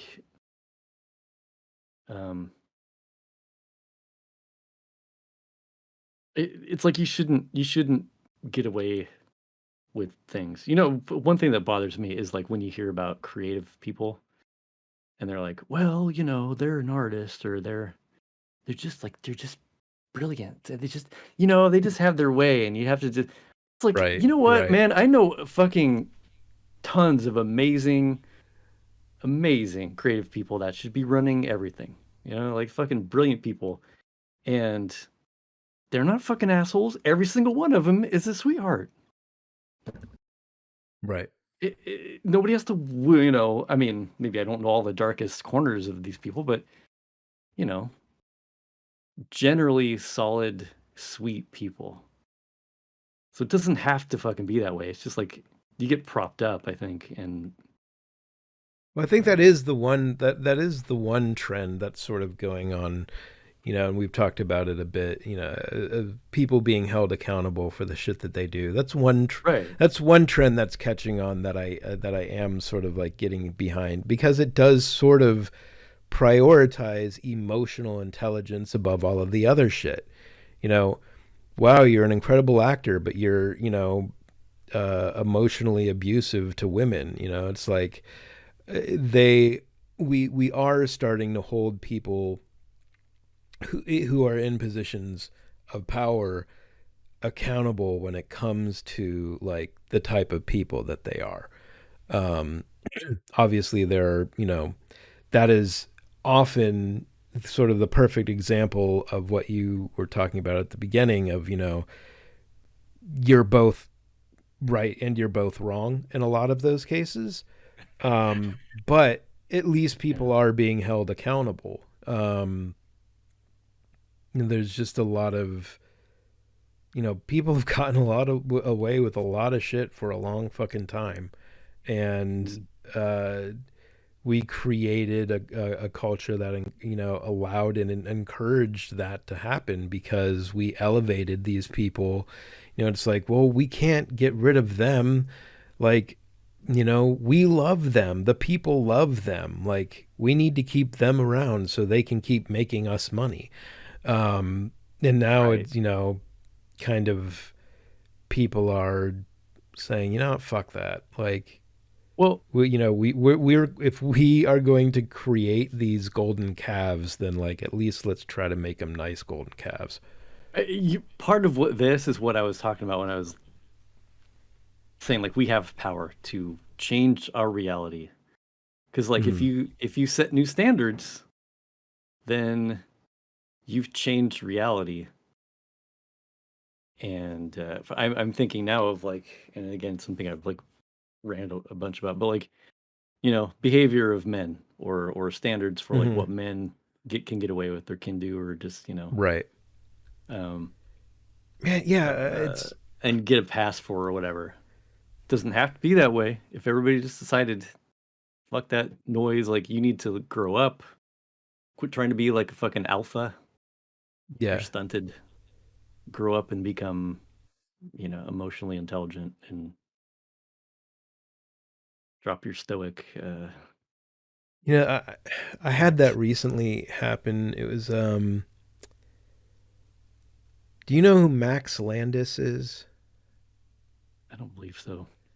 He's the son of John Landis, Mm-hmm. the Joey amazing Landis, I've 80s heard of. filmmaker.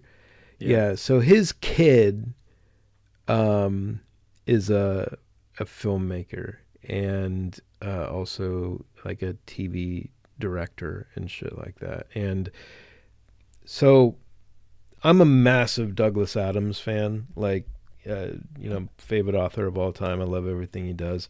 And there have That been a handful of, they've made Hitchhiker's Guide to the Galaxy TV show in the UK, and they made a couple of movies, and there have been some adaptations, and then the BBC did his Dirk Gently's list of detective agency, um, and then Max Landis decided to do one in the US.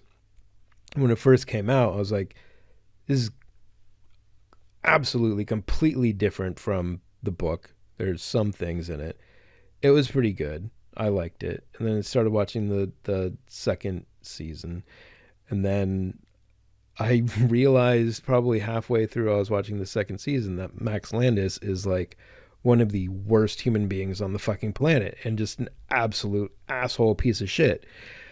And I'm like, fuck. It's like I was really turned you enjoying off. that series and god damn it, like now I really don't want to support you.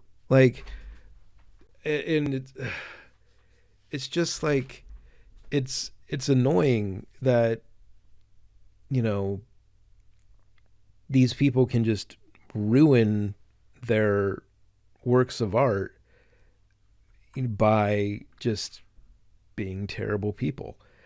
Um, and there's always the argument. He's like, well, does that make them worse at what they do? So it doesn't make them bad filmmaker or whatever, but it's also like, no, but it makes you a bad person. And I may enjoy your art, but I also don't enjoy uh, celebrating the works or consuming the work of somebody I know to be a despicable person. Uh, Oh God, I was wondering if that was going to come into play. how could it? you'll How have could it to not? This is my you'll life have lately. to you'll have to see the album. I mean the episode art to see what I'm laughing at right Yeah. now. Um. Yeah. I know. Like we've. This has kind of been a thing we've batted back and forth, but like Yeah. the I can't think of any recent examples of like uh, finding out somebody was a piece of shit and then having to just like be turned off. Yeah, it's like I'm missing something. I can't Parks think and of one Rec. though.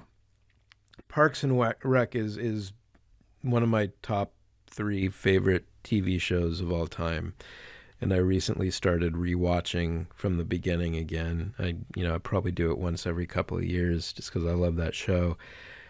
And I get to the part in season two where Louis C.K. becomes a recurring character, and I had forgotten that he was a regular in the show. And I'm like, now I have to think about this guy pulling his dick out in front of people. Fuck.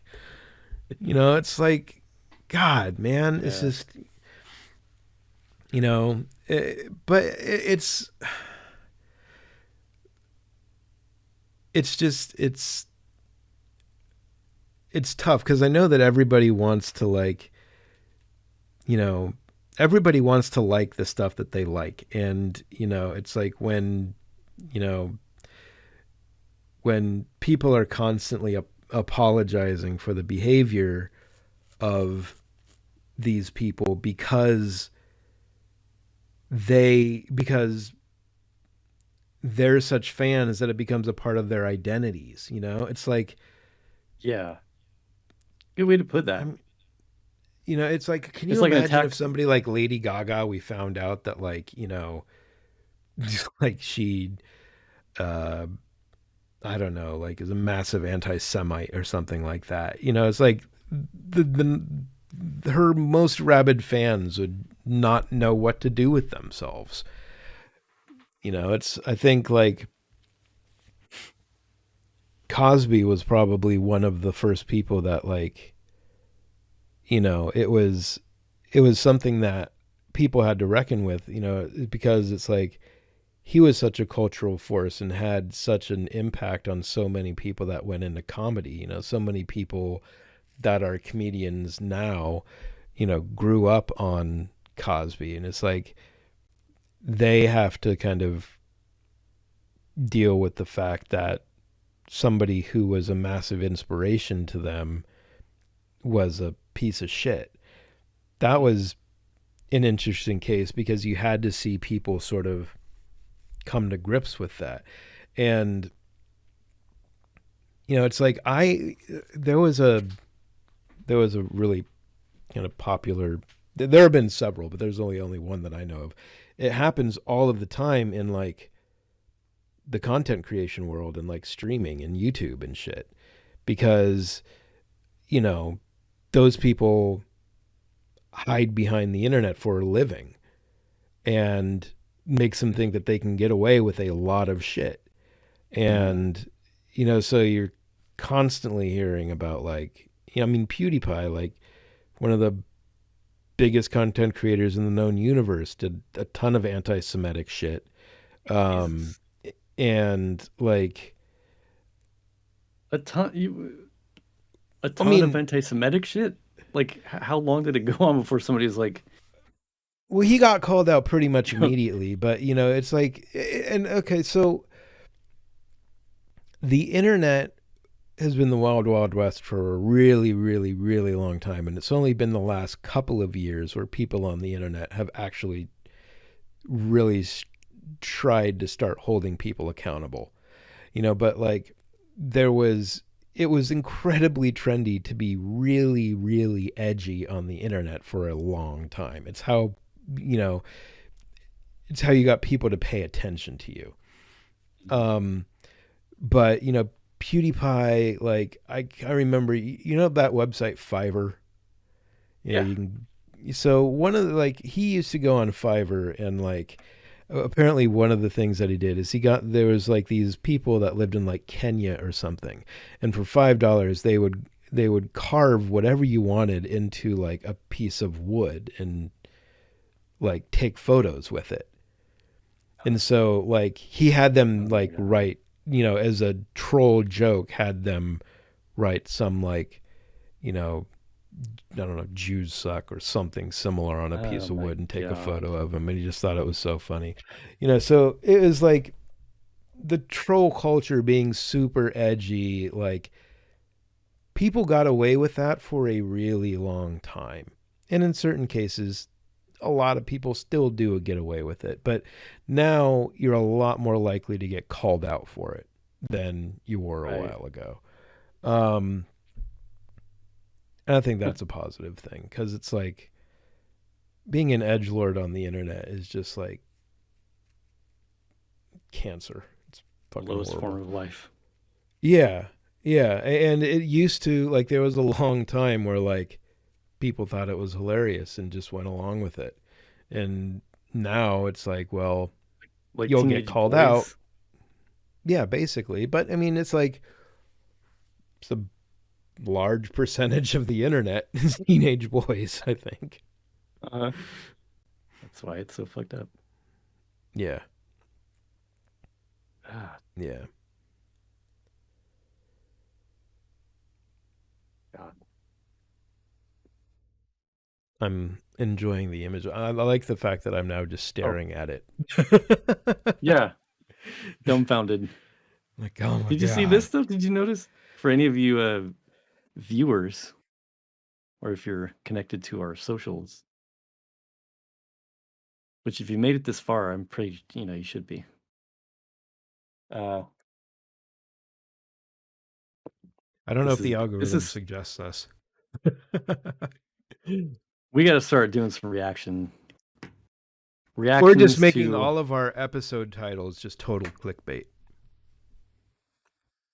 I'd be okay with that. I don't care. I mean, with like a nod to people who kind of know what's going on, Right, right. or just like apologize in the description, or just um, I yeah, really do want to do a reaction video to your video, though. I now actually yeah. want to do that. I think it would be hilarious. I mean, that's brilliant. I never even thought about. I might have to go watch some reaction videos to know what the hell I'm doing. I don't know.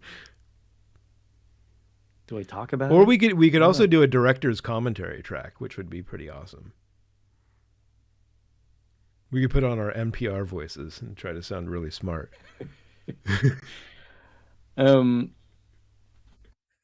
the problem is though, I'd be wanting to pause every. Go, I know. this part. Well, they do This do is how that this happened. in we actually it would be I'm being very presumptuous right now, but it would almost be funny to do that and then send it to them to add as like a bonus feature Send it where to. we just pause the video every 3 seconds. Sit. Wait, send it to who? The to the label. It's like put Oh, this up too. This is a commentary track. We oh yeah, recorded a yeah. commentary track for you. Here's a here's an hour and a half long version of your video. Exactly. Pausing every 3 frames. Yeah. I mean, I will be doing, since we're on the subject, my plan is to do, when it's out and seen, I want to share behind the scenes stuff. I want to share, like, you know, Yeah, here's the big pile of garbage that I made everything out of, that kind of stuff. Here's the little that's space I made it awesome. in. Because part of my thing is, like, if there's any way I can show people, remind people that it's not, you can do somethsomething like that, We could you do know. some like short videos for that too if you wanted to. Do them It's true. conversationally. Yeah, because I was thinking of, yeah, that's a good idea. Because I was thinking, I'll just somehow like create in my mind like some like vague concept of like I'll just like talk about it and like tell people stuff. That's a great idea. See, Sweet. this is why you're my co-creator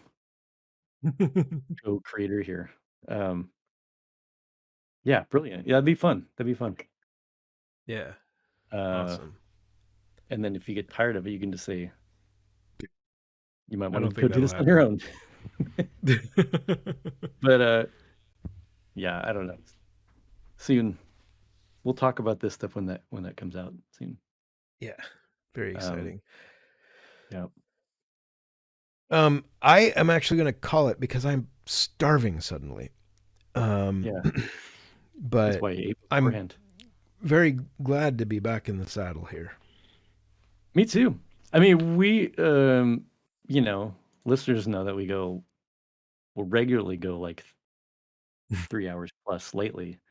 Right. Uh, so it was kind of like I was willing to just show up for whatever Yeah, and just, totally. you know, I mean, so I'm I gonna absolutely could keep going, but I'm like my stomach keeps making noises. So it's gonna overtake your your voice audio soon. yeah, that's my Um, concern.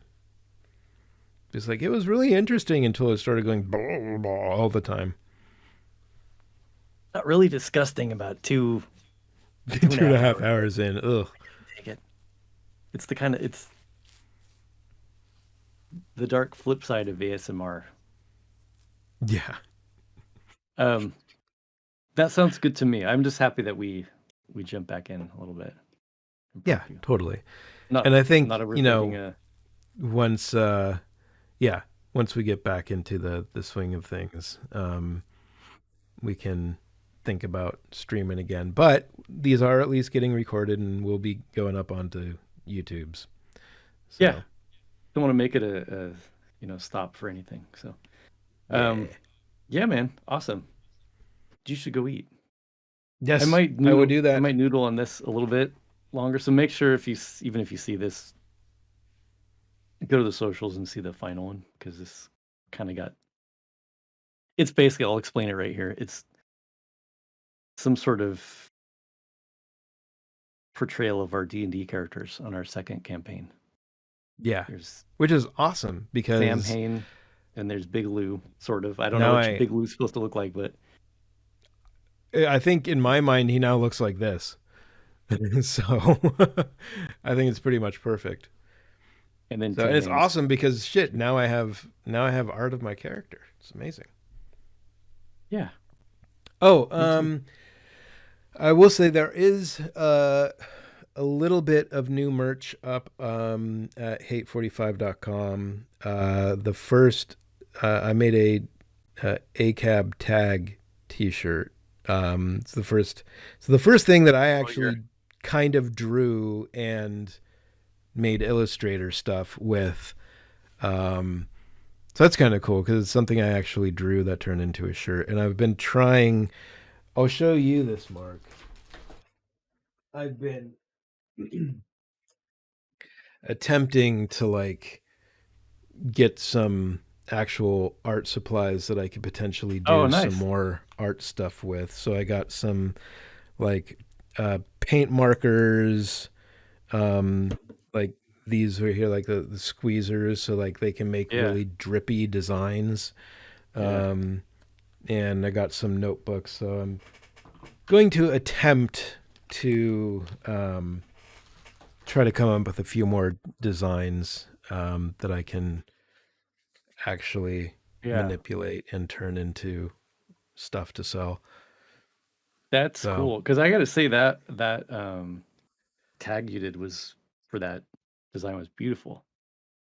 I Super. I yeah like. I it don't do anything like that, so it's great. I know you it's practiced a bunch, but yeah, that's the thing that I it just because what I've sort of discovered, because it actually happened with that design, is like after I put it on a shirt, I kept kind of fucking with it and have changed it a few times since then and have come up with Mhm. some other ones. It's like I find that really, really interesting because, I was looking up like, people have made sheets of like alphabets, like in certain hand styles and everything. And Oh yeah, yeah.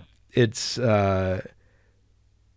you know, you kind of have to start thinking like completely differently about how you write because you've been doing things a certain way for so long that like you're sort of confined in your way of thinking about like how you can write a word, by Yeah. decades of conditioning, Right. and starting to try to experiment with different ways to like, connect one letter with another letter, um, has always been fun. It's like, it's so it's been interesting, and it's also kind of like, I mean, it's the first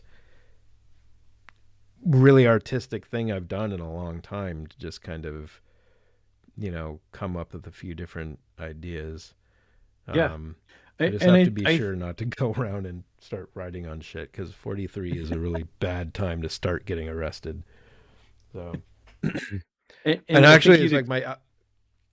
Sorry, go ahead. oh no, I was gonna say, I think you'd expressed something to that effect, like wanting to do something that was like not just manipulation, of Right. photos or Yeah. a vector thing or whatever. Yeah. That's pretty cool. And that's like it's been a long time since I made that design, and I've probably forgotten most of the shit that I had figured out in Illustrator. And I have to Right. relearn it all again when I come up with the next one. But I actually learned more Illustrator in cleaning that up than I had ever known before. Right. Um, so yeah, it'll be. I think I may have uh, come up with one or two other things that I can try to work on, but I don't know. It'll be Fantastic. fun. Good, good. Yeah, But I really have to like. I've loved like I've been interested in graffiti since I was in high school. I found some old notebooks when I moved back here with like my really bad fucking bubble letters. And I've always really loved uh like spray can art and graffiti art and everything. When I was talking to my tattoo artist on Saturday, we were talking about graffiti because I know a lot of tattoo artists who come from a graffiti background. And he said that like basically he was really, really into graffiti and kept getting fucking arrested. And so his dad was like, you really should just go into art school. And I think in art school he met a graffiti artist, um, and basically started like he got into tattooing directly from graffiti as a way to kind of like do stuff and without, going around and tagging walls and getting arrested. So, yeah. but there are two, like at the tattoo shop where I go, like two of the artists there are really fucking good graffiti artists, Oh. who got into tattooing. So it's interesting, Mhm. that connection. Yeah, I feel like I've noticed that before too. Uh, yeah, both of those things kind of fascinate me Yeah. because they're like um they're art practices that I don't think I'd really, unless somebody dragged me out to a train yard or something. I'd probably, Hmm. but like tattooing, I don't know. Maybe it's just a comfort level thing, but I'm fascinated because people do this stuff and they do it so well, and it's almost like really working. I mean, it's really working without a net kind of. Oh yeah. There's like a sense of danger around both of those things to Yeah. me because I haven't done it. Yeah. Well, um, I mean, tattooing specifically, I mean, because it's literally fucking permanent, and like, yeah, it's kind of, I don't know. I've obviously got a lot of tattoos, and I've always really enjoyed getting them, and I've never really worried about. I mean, like, I have Calvin and Hobbes tattooed on my arm right next to, one of your pieces. It's like, I have a comic book character on my arm. It's like I think David Spade is one of the only other people I know that has Calvin tattooed on him. And it's like, it's just like it's a thing that I really liked as a kid, and a lot of people would think it'd be silly to get them tattooed on your arm, but it's like I don't just I've never really I've always been very contradictory in the way that I think about myself, because it's like I don't have a very good self image at all because I've been overweight my whole life, and I also I also like in many ways often dress in a manner that does draw attention to myself, Uh, and I have tons of tattoos. So it's uh, like I do a lot of things that draw attention to myself, even though I don't really have a very good self image and don't like people paying attention to me. And I have talked uh, about this extensively on the podcast before. So it doesn't uh. make a hell of a lot of sense because I know it draws attention to myself, but I also just really don't give a shit. I was Like, still wondering if it's because you say that. You say like, "Well, I just really don't want attention that way." but it I don't seems know. like, Maybe it's do you crave it, but you're just like, "I don't want it." Part of me craves it, but I don't want no, it because to the whenever experience. people, uh, you know, interactions that you have with people that you don't know very well often tend to be very superficial. For me, Sure. that usually translates to a comment on like what I'm wearing. Mhm. And it always is uncomfortable for me because I I I don't know exactly why. It's like I feel I need to explain myself or something. It's just Oh, like it that's I feel like I'm interesting. being put on the spot. And it's like I've had a lot of interactions like that with my new boss because we have been working together for a few months, but we're not like we don't have like really natural conversations. It's like it's still a little weird because he's my boss, and so like he comments on when I do go in the office, pretty much always a comment on my shoes. And it's like this thing is just kind of this superficial making conversation thing that people feel the need to do. And for me, it always is like it's always about like you know something I'm wearing, and it's like I don't know, it's just uncomfortable for me, and I don't exactly know why. But it's like because I know that like it's I think it is because it just is an inherently superficial thing that But you I don't really want to talk about. I don't know. did you feel the need to like almost fill in the story for them or something? Like give them Kind something else of. as a Yeah. reaction? Yeah. It's yeah. I don't know. I feel like maybe it's like maybe there's some implied like vanity maybe like Uh, cuz I don't feel in any way like I'm a vain I was person, just gonna ask but I because I could be perceived that way. well, definitely because you put yourself together. Your hair's always cut and like to Yeah. me it's like well coiffed because like my hair just grows like an animal. But and your beard, the whole thing, you look put together. You've got like the sensibility of like putting What is keeping things clean and put together. what is the definition of vanity? Cuz I'm now wondering, am I vain? It's a really good question. From the Oh no. Okay. from the So outside, it seems like it would. vanity is ex- uh it's a pride thing. You're the vanity is this excessive pride in or admiration of one own's appearance. So I I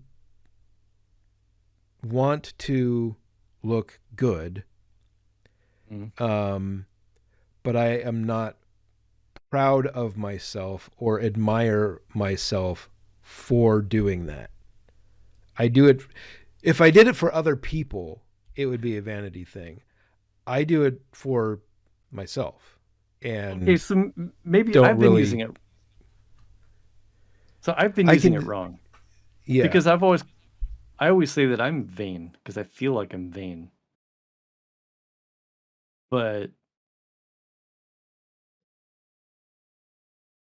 But I think it's if you do it it is for for me. It's like yourself, I yeah, do I do that naturally. Like I do certain things naturally because I like right, to feel, you know, I like to feel pretty, or I or I just right. like to be like put together, or I like to. My whole thing I don't know. I is don't know where like that begins and ends. So I can't really I parse it out. I I know this sounds incredibly self-deprecating, but like, well, from my neck up, I'm pretty happy with myself.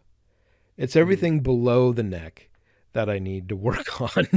It's so it's like I, you know, I occasionally am guilty of like, you know, uh if I'm like shaving or something, I'm like, I think I was like that's actually the reason why I get my haircut as often as I do is I actually think like I'm okay with myself. Like I actually think, like I'm a good looking dude facially. Um oh, and okay. I think my goal is like if I could be happy with the rest of myself as I am with my face, I think I would be in a pretty good shape, basically. So Got it's it. like I think that's why I get my haircut fairly often and like I shave and all that shit is Hmm. because I'm good with that part. I'm happy with that. Hmm. And the goal is to be happy with the rest of it. Yeah. Yeah. So yeah, you polish the parts that you think are the Exactly. best. Exactly. Yeah. But is that for? I think it's It's all for like me because it's very it's like it's for me intertwined. because it's for me because it gives me that like it gives me that like that that self validation. And Uh, it's like I think feeling good about yourself is way more important than having other people be complimenting you. So, yes. yes, I think you you But you nailed it. It's like I like, I like to look good for myself because my entire life have been overweight and my grandmother gave me a complex about it. So, when I can put myself together and be okay with what I'm looking at, then like I feel better about myself. If I because I have found like and it did happen during the pandemic when I was really leaning into the whole like sloth life part of it, I wasn't feeling particularly good about myself. And, if I made the effort, even though I wasn't leaving the fucking house to go anywhere, if I did make a little bit of effort, I looked better and I was like, okay, I feel like less of a pile of shit right now. Because it's well, like but I've been I don't. gestating for a while. Yeah, yeah, and no, I totally understand that. I went through the similar things. Um, but I don't know that I'm convinced that one is separate from the other. And I'd say it's something akin to like the art thing. Like I can make art all day long and make art my entire Right. life and lock it away in a cabinet somewhere and then just well, actually I don't even know where I'm going with that, but I'm like I think there's an innate like sharing thing There with, is, even apart but from social media, it's not just like I think that the weird the anomalies are the ones that just like want to lock everything up and do everything strictly for themselves, like create like give all of these parts of themselves life and solidify them like in a painting or something and then just leave them for no one to see ever. I think those are anomalies. I think most people probably have an urge to share and back and forth. And I think it's like maybe the barrier is like permeable between like me, my wanting it and then they're wanting it, or my doing it for myself and knowing that it's going to be I think it's just like a feedback thing. But I don't know. where I would, the distinction that I would find there is that, like, so for at least with like my relationship with that is like, I think because the clothes for me are a bit of like, it's armor. I would say that it's probably armor, because it's like when there's this moment where somebody, like, if they're like, I've had this person at work who I didn't know at all. I was wearing Alex Pardee's Wu Tang Dr. Seuss Yeah. T-shirt. It says Wu Tang Clan ain't nothing to fuck with. And this person I don't know at all, brand new, like, haven't been in the office, don't know who this person is. Upon meeting me, proceeds to like out loud read my T-shirt. And this is like a 50, 60 something year old like accountant lady. And she gets to and then she realizes what it says and stops reading it and just kind of like chuckles. Not a pretty awkward thing. It's like that. It's the fact, like, for me, it's like when somebody is like, the armor is kind of like to protect my overweight body that I'm not super happy with. So when somebody comments on it, it's like they're kind of also commenting to me a little bit, like, on my body. I got it. So That makes total sense now. the art thing, see, for me, it's like a superficial thing versus, like, if somebody like was to comment on any of the other shit that I do, like, the podcast or the t-shirts, I'll be completely happy to engage with that. Like, for me, it's kind of like the closing's kind of like a personal thing because uh it's like I can make myself look like I can be happy with what I see. Um but if the clothing wasn't there, I wouldn't be happy. It's kind of like, it's it's like I like looking good because it proves to myself that I can. And I've always, my entire life, looked at myself and thought, like, I would be happier with the way that I look and probably feel better in my everyday life if I was in shape. And so what I can get from, fuck off, Siri. It's like my laptop literally just said, I mean, like, this is script worthy. I don't know how to respond to that. So I'm saying something It's funny because I incredibly was thinking the same personable. thing. I know, it's so good. Um, if we were to make a clip of this episode, I think that would have to be it. Um, but it's like, it's like I like proving that I can because it makes me think. I used to think for a really long time, like, I feel like I would, you know, look better, feel better about myself, and I have these, like, being somebody who is into clothes and is into fashion. It's like, I've always kind of been relegated. Like, I don't know if I ever told you the story, but like, I may have. Um, they opened up a fucking Levi's store in Portland on Northwest 23rd, and I got hired before the store opened, to work there. And part of, when I first started, the store wasn't even open, and so I think we spent about a week unloading inventory from big rigs in a hangar at the airport.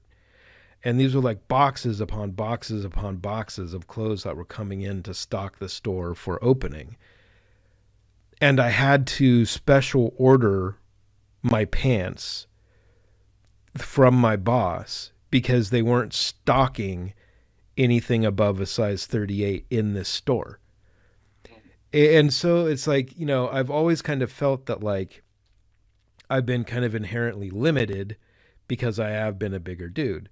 So, when I do like pull something off, think, oh, look at it now. It really is just for me because it makes me feel better about myself because I do have Uh, this inherent kind of, inherent stigma is the wrong word, but just like this inherent, like, um, well, self consciousness, basically. I'm wondering if also part of it's like your tendency to just like, well, to take it back to early in the podcast, to go fuck you, I won't do what you tell me, or just to basically just say fuck you, fuck you, you can't, I'm doing my own, thinking Well, my own. actually, now it is kind of funny because like I have done that for a really long time, but my new shit now is a tiny bit more like upscale is the wrong word, but I am trying to turn it up a little bit, hence the leather jacket and shit like that. Because Oh I yeah, have found that like um I've I guess I'm trying to class it up a little bit more because I have sort of one of the things that I have kind of realized, I think because of the pandemic, is like uh I tend to get like just super comfortable and like I've found through a tiny bit of experimentation that if I switch things up from like the uniform that I've been wearing for a really, really long time, just hoodie and jeans, um, that I actually can get some fairly positive results and think I actually look a lot better if I wear clothes that actually fit. Because when you're, and huh? Yeah. Oh, it's you. always a very hard thing for a big dude to realize that Yeah, like, no, I know you really feel comfortable in the triple X's, but try to go down to a double and then just see what yeah. happens. Like not Because be the tendency is to shapeless. just hide. Exactly. We're way into fashion talk now, but like, yeah, not to like go completely shapeless because that just makes it look there's like nothing there. And I think it probably just takes like seeing examples of people who've opted to go, Yeah. And also, something where I'm that also, wasn't fitting. I think I'm also trying to subconsciously reward myself a little bit right now, too, because Yeah. I have like, you know, in last year, uh, I, I bought like a couple of suits because I wanted some and I found them cheap, but they Mm. were fairly tight. They fit, but they were tight. And then because I have lost some weight, it's like, oh, shit's starting to fit better. Oh, I actually like this is actually a little bit too baggy. And so I feel like what I'm trying to do is reward myself to keep going in the right direction. So, That's good. That's good. I mean, if you're gonna wear armor, might as well be right. shiny armor. Exactly. Exactly. Not studded leather armor drenched in blood. Yeah, maybe that's our lesson for today. Yeah, it's actually, yeah. I mean, it What are is a you pretty good one if you have to What are you wear doing to armor. shine up your armor? Yeah, I'm all for it. Obviously, I want everybody to, Oh yeah, totally. you know. And it's the same. I mean, and it's the same sort of thing that I have with like the tattoos. Is like, I mean, if we're all just fucking bags of meat anyway, like, at least be an interesting bag of meat to look at. Yeah, you know? yeah, yeah. I mean, I feel, and maybe I was poisoned by the. I know I already kind of thought this, but like I know there was a lot of talk in those crappy videos I was watching before I cut myself off. Like this whole like talk about status and things. It's a concept that I'm already kind of like I was into ever since I like encountered it in an improv setting. where you present a certain status Right. intentionally and then force everyone to kind of conform to that just because you've presented like, no, this is and this is again where I think people have a lot of power that they don't even realize. Like they can present something, create something that's like not fake, but just like anyway. Point being, like, You know what the weirdest think, thing I'd think, have noticed though? uh I'm shunning hoodies now yeah, because I just found that I like the way I look in sweaters or crew necks better. Something uh-huh, about a hoodie, I don't know what it is, but it's yeah. something I never thought that I would break up with the hoodie. But I'm, It's another one of those kind of shapeless things. yeah, Often, it's big enough, yeah. but I And this and is when why I'm, huh? and just when Kanye West partnered with the Gap and made hoodies, darn. This is why I'm a proponent of like, yeah, of just like, uh, creating something else. You're just trying a little harder to like create something else because I feel like it does benefit. It's one of those things. It's like nature's plumage, you know. Yeah, It I mean, and benefits that's you. another, You can, and I peacock around all the time, and I feel like I've had plenty of positive interactions from that. Mhm. People, you know, and it just I don't know. Maybe I just like playing with that kind of stuff, but I love it. I I love think, hearing this. um, to go back to what I was saying earlier, I think it is. I am kind of realizing that I think it's not necessarily the interactions that are awkward. Um, it's just that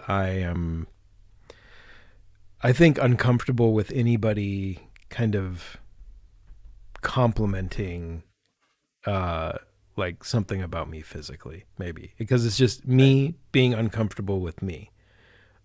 right. So it's not something that they're necessarily like at fault for.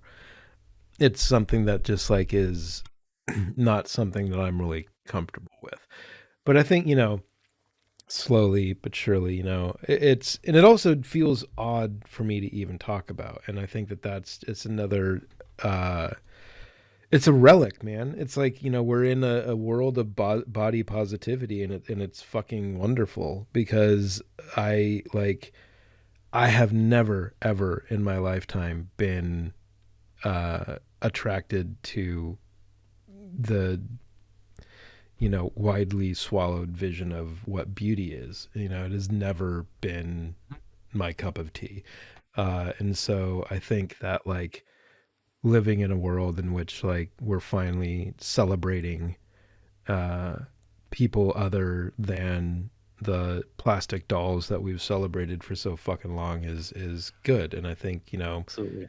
maybe I can finally start seeing some of that in myself as well. And I think slowly I'm finally starting to, which is, That's fantastic. it feels real. I mean, me talking about me like is, there are certain things like we've talked about fucking everything on this podcast, and I've found that like where I have the most trouble in, or where I struggle the most, is me talking about myself, because there are certain things that like I just am still very much like, there are certain things that I'm a complete fucking prude about, and that's a weird thing that I didn't think I would realize about myself, and then there are other things that it's just like when I focus on myself for too long I start to get like weirded out.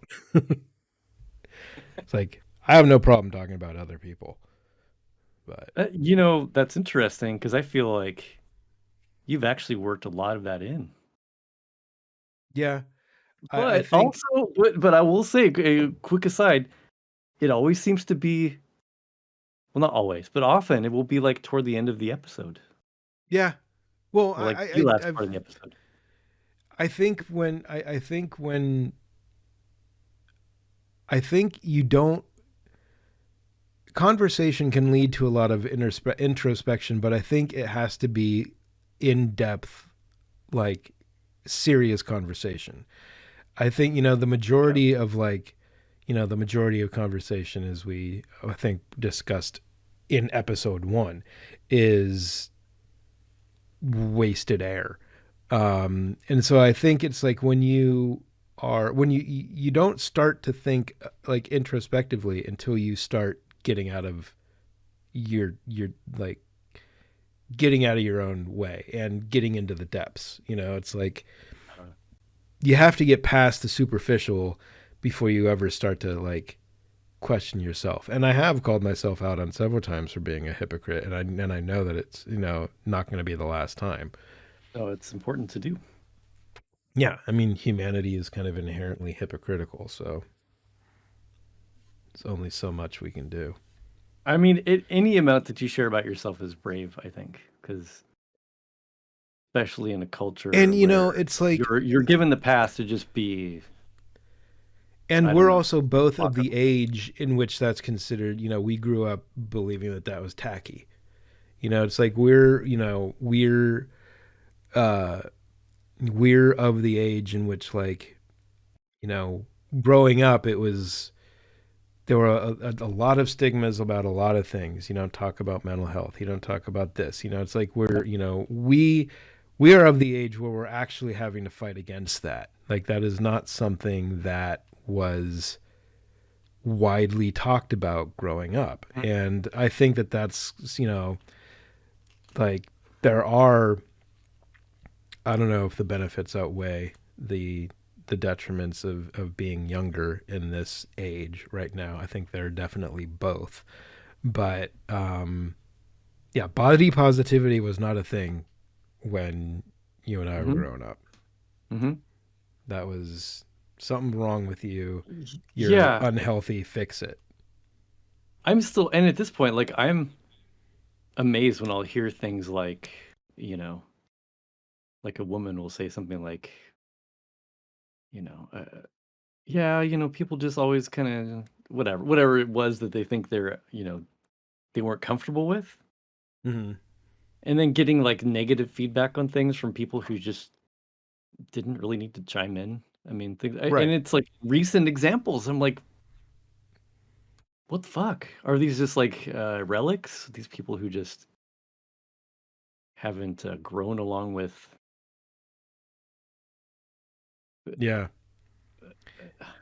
I don't know. I don't know how we managed to. Well, I don't know. I shouldn't say that. I think we were probably born. We came out this way. We Yeah. were non-stoic and you know softer or whatever, however you want to put that. Yeah. So maybe we have it. Maybe we have it easy.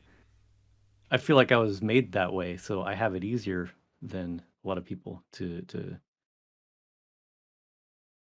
But then again, I used to hold everything inside. I never shared anything.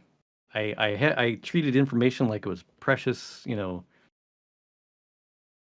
like a dragon with his gold or something. I just didn't, and it was almost like a game. And then at some point, from good examples, I tried it myself, and now I just like I can't really stop. So, Yeah. It'll be like, for me, it was like, I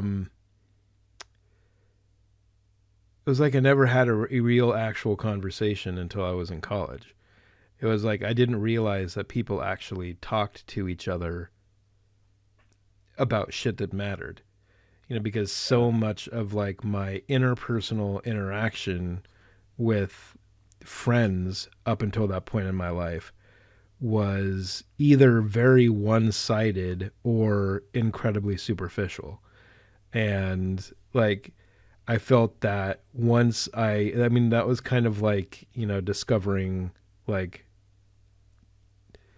this new food group of shit that, like, I I suddenly realized I needed in my life in order to feel like nourished, you know. yeah, Um So yeah, I mean uh, it is. I think when you were talking about necessities, it's like peace and love and everything. It's like, so I feel like there are these physiological uh, like requirements that we have in order to keep existing, um, and we all know what those all are. And but there are these emotional things that we need, but it is not like it's not a matter of survival. It's a matter of just like personal well-being. It's like if you don't have those things, you're still going to live. You're still going to, survive, but you're going to suffer. Yeah, and you're not going to like be fulfilled. And And you like may not that's what grow. that is for me. You may not grow in the right ways. Yeah. I mean, like for me this is it's kind of I know I used precious earlier in a condescending way, but for me this is precious in a actual legitimate non-sarcastic way. For me this is kind of, this is the shit that's important that means something. Yeah. Everything else is just kind of like it's there, but it's not necessarily improving my life. Hmm. And now I guess I Yeah. should go eat because I also now need to pee. Yeah. That's two strikes. Don't wait for a third signal. I was I like, don't know what that yeah, would that be. was the false close 40 minutes ago, but yeah. Yeah, we're pretty good at that. Yeah. We are. Jesus. Uh, well, but that was good. Thanks for sharing this. Yeah. And you'll watch our socials. Brian will be doing fashion shoots I do have a pretty with awesome his new. photo of me and my jacket. Maybe I'll post it. I don't know. We'll see. Yeah, maybe that's it. Start working at sex I think, sells. yeah, So I may have an idea. I may have an idea. We'll see. cool. All right, ladies and gents. All right. Oh, and yeah, go to our, if you're watching this, go check out our socials if you haven't seen it. Because I'll finish this Yes, thing. I've got a couple Monstark and me versions. on everything. Um, and if you listened this far, you should go start all over again and watch it with video. And remember, we're going for Get out. engagement and Yeah. and view length. So even Get if out you get there. bored 10 minutes in, just mute it and play the rest. Yeah, get out there and game So the we can be algorithm. recommended. And if you don't mind, do some reaction videos. Then we might do some back. Well, this is They could do like a 7-hour reaction video to our 3-hour podcast. yes. Can we do our own reaction videos? Would that help at That all? would be that would Or does it have to be come from? that would be audio diarrhea. Like, I mean, us talking over ourselves, and then we can do a reaction to the reaction video. Oh wait, no, Bo I Burnham did love that it. in his special already. We would be considered. Oh, you're right. Derivative. Yeah, that would be derivative. Unfortunately, damn it. We are anything but derivative. We are originals. God damn it. Yeah. Yeah. All right. Until next All time, right. folks. Yeah. On that note, peace and love, everybody. Love you all. Thanks for listening. And yeah, take care of yourselves All and right, everybody folks. else. All right. All right.